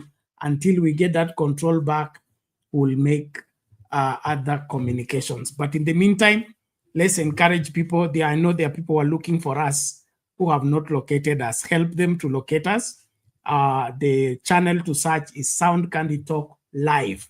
That's the one that is running now. The other one, plus the email, plus all the other things are in the hands of God knows who.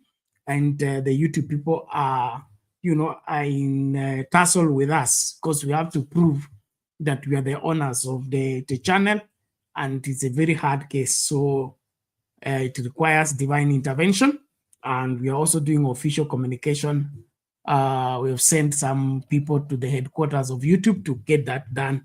And I promise, if we get is either one of us or one of us will name them and shame them here. Iyo ni hatari, because that channel has everything in terms of it's my official email.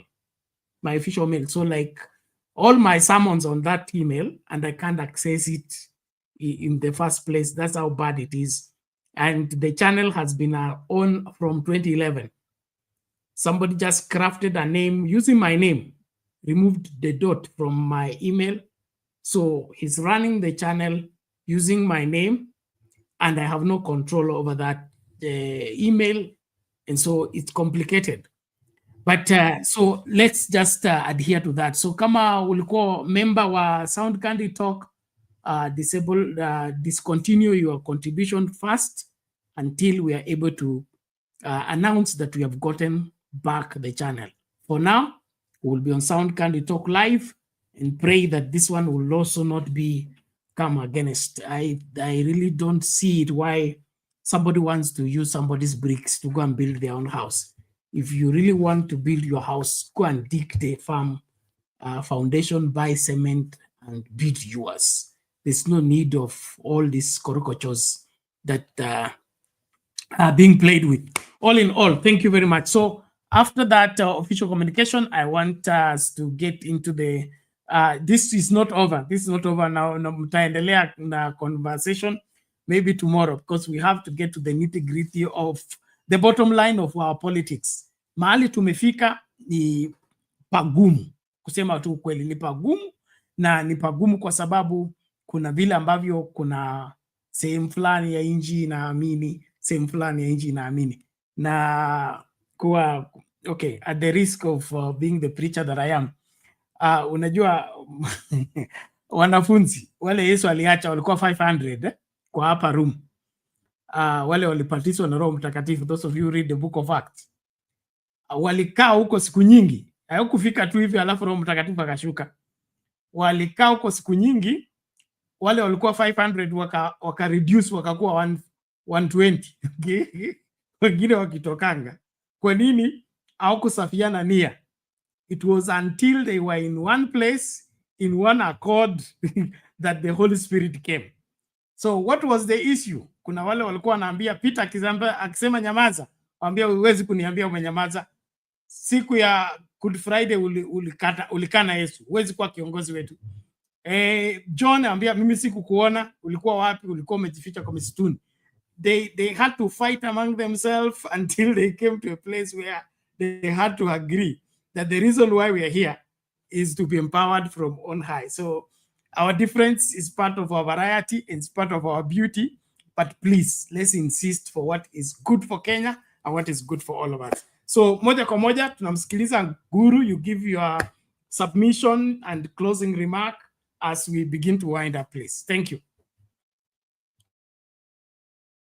Bernard, there is something we call ideal politics and realpolitik. And that is the situation in Kenya today. Unfortunately, we have tried to come out of tribal politics, and the Gen Zs showed us the way. But the political class has pulled us back right there. That's why you heard them saying that the Gen Zs were actually engineered by youths from central Kenya. And it started getting traction.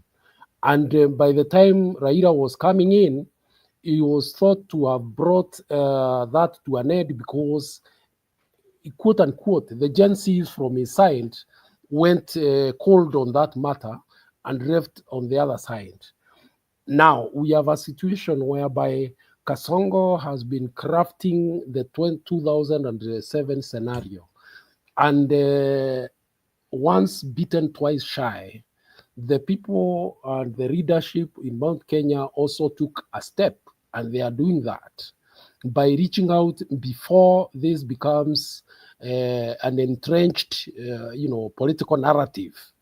And they have made progress because they now have Kamba on their side family, which puts them ahead by almost 40% of the vote bank. So you can't fault them. And it's not that they want to edge out others and disadvantage them. It's just that the human beings naturally will defend themselves when they see where the enemy is coming from. And that is exactly what is happening right now. I don't know where it will end, but that's the way the situation is right now. But I can also say this, Kasongo is a closed chapter in Mount Kenya. No amount of, in fact, it is bad that he's packing the government with the rejects. That's what people are calling them in government and purporting to be bringing Kikuyu back forcibly into government. If you ask the common person in Mount Kenya, they will say they have no interest in those seats.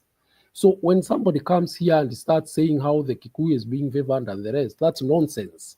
Because the real politic on the ground is that they would rather have given those positions to those who have never had, so that they can see there is nothing really that comes out of it. I also want to disabuse the fact that it's tribes that rule the country.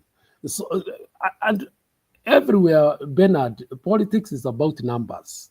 At the end of the day, people will contest. There are those who win and there are those who lose. And that's a fact. So it's a game that is not about, it's not like your church where you can come to a consensus. When you put your name in the voting, in the voting paper, there are those who will support you, there are those who will not support you, whether they are informed by misconceptions or not. If you win, you win. Right now, we are told there were dynasties and there were hustlers, and there are those who thought that they are hustlers and therefore they formed the majority and won. So we must distinguish these things very clearly. Now, but as I close now my remarks, the guy from Northeastern is no different from Gachagua. In fact, these are the narratives they want to perpetuate in this country, that they are being disadvantaged by another community. In any case, the people of Central who have talked about vaccination did not say don't go to Northeastern. They are just talking about their cows in Kiambu and Muranga. If those ones want theirs vaccinated, who will go to prevent them from doing the same? So let's be very clear about some of these things so that we don't fall in the trap of this community versus the other. We already also know that the Somali, I think this is one of their best governments because they are packed everywhere. And rightfully so, they have negotiated quite a number of things, including even removal of vetting for ID cards, which Ruto said the other day, and many other things. So they cannot now talk anything else except what you have heard that man talk about. But at the end of the day, then, Bernard, it is the votes that will determine who becomes the next president of the Republic of Kenya, whether they like it or not, whether they like those who will vote for that president or not. But hopefully he is going to serve all Kenyans according to the constitution written in 2010. I close my remarks. Thank you very much, Mr. Guru. We appreciate it. And please, let's make it a point to continue engaging. This is far from over, and everyone's input is important. So please, ambia wale wengine ambao wanatafuta kwa Sound Candy Talk, tunapatikana Sound Candy Talk live kwa sababu ile channel ingine iko na shida. Tafadhali usijifiche hapa. Inua nuru yako ili ijulikane uko hapa, na wote ambao wanapenda kuelewa kile ambacho kinaendelea katika siasa zetu watajiunga nasi tukafanye mambo haya pamoja. Nimsikilize James tena. Mami naonekana kwa simu, alafu tufunge. James, there we go.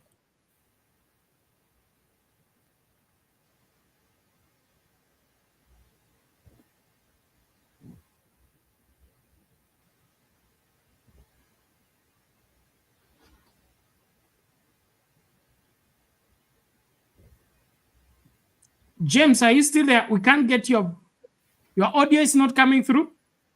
Are you okay? Refresh your browser. Ama umezimiwa. You are not on mute, but we can't hear what you're saying. Unmute now. It appears James akona shida tatue. Mami? I want to say, I don't have much to say today. I'm happy we have learned more and we will continue learning more. Kabla ya 2027, we have 3 years to go. And mine is, I want to see the new cabinet, how they will work with the Kasongo. But again, I want to say, pia Kasongo anachipanga. He knows, kwetu kinasema, Bernard, I don't know if you have that. Wakale wanasema, nyoka ikiingia kwa nyumba, usipike kwa mkia. Because ukipika kwa mkia, unamuweka alert. Akikutokea anakumaliza. So I think we have done a mistake. Tukapika mkia kwa Songo. Now it's very ready for us. Thank you and have a good night. Be safe. Nimekununulia soda tu ya barabara, coffee, not even water. So check your soda as you go on the way. Thank you, Bernard. Okay, thank you, Mami. We appreciate that. Thank you, ladies and gentlemen, for keeping it at Sound Candy Talk Live. We'll be here every night for the talk show. So we are not closing shop. We are only extending. But during the day, we'll be streaming the Pastors and Leaders Summit from Butere. Watch out for that. There is a morning devotion. These 2 days, we're going to have classic talks. There is classic talks that we had some time back that are very rich that I decided we'll be sharing them. Then from there, please let's sensitize other people to join Sound Candy Talk Live. If you used to be a member of Sound Candy Talk, change membership to Sound Candy Talk Live. Please keep the video, share the videos widely so that the traffic flows. When we do that, we help the channel grow faster and it remains active. So tukifunga show, isikue mwisho wa show, tusaidie ili wale watu wote wanatutafuta wanatupata. As long as there is a flow of traffic, everybody will be able to get us in the search engine. But if nobody's watching anything, we become dormant until the time we come for the show, and that is not good. Thank you very much. Mr. Guru, thank you so much for making time to be with us on the show. We need you more. We want to understand what's happening. So, kwanza namba yako ulikuwa hujanipatia. Nipatie hapo kwa private chat. Ndio nikutafute. Tunapofungasha. Mabibi na mabwana, God bless you. Thank you very much. Tukutane Butere Sabatia.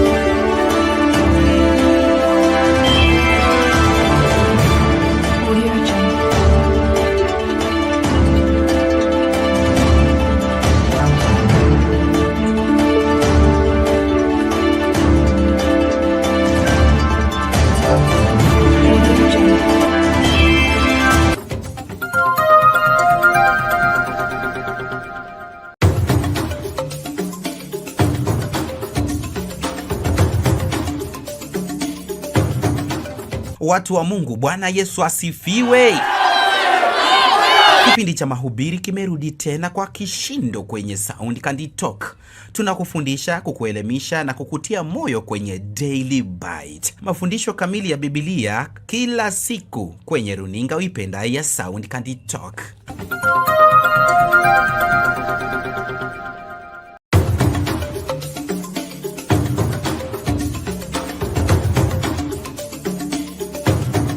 Je, una maoni, malalamishi au kauli kinzani? Tunakusikiliza kwa maana wewe unatutazama. Wasiliana nasi kwenye simu 0718454585 au andika ujumbe mfupi katika barua pepe soundcandytalk@gmail.com.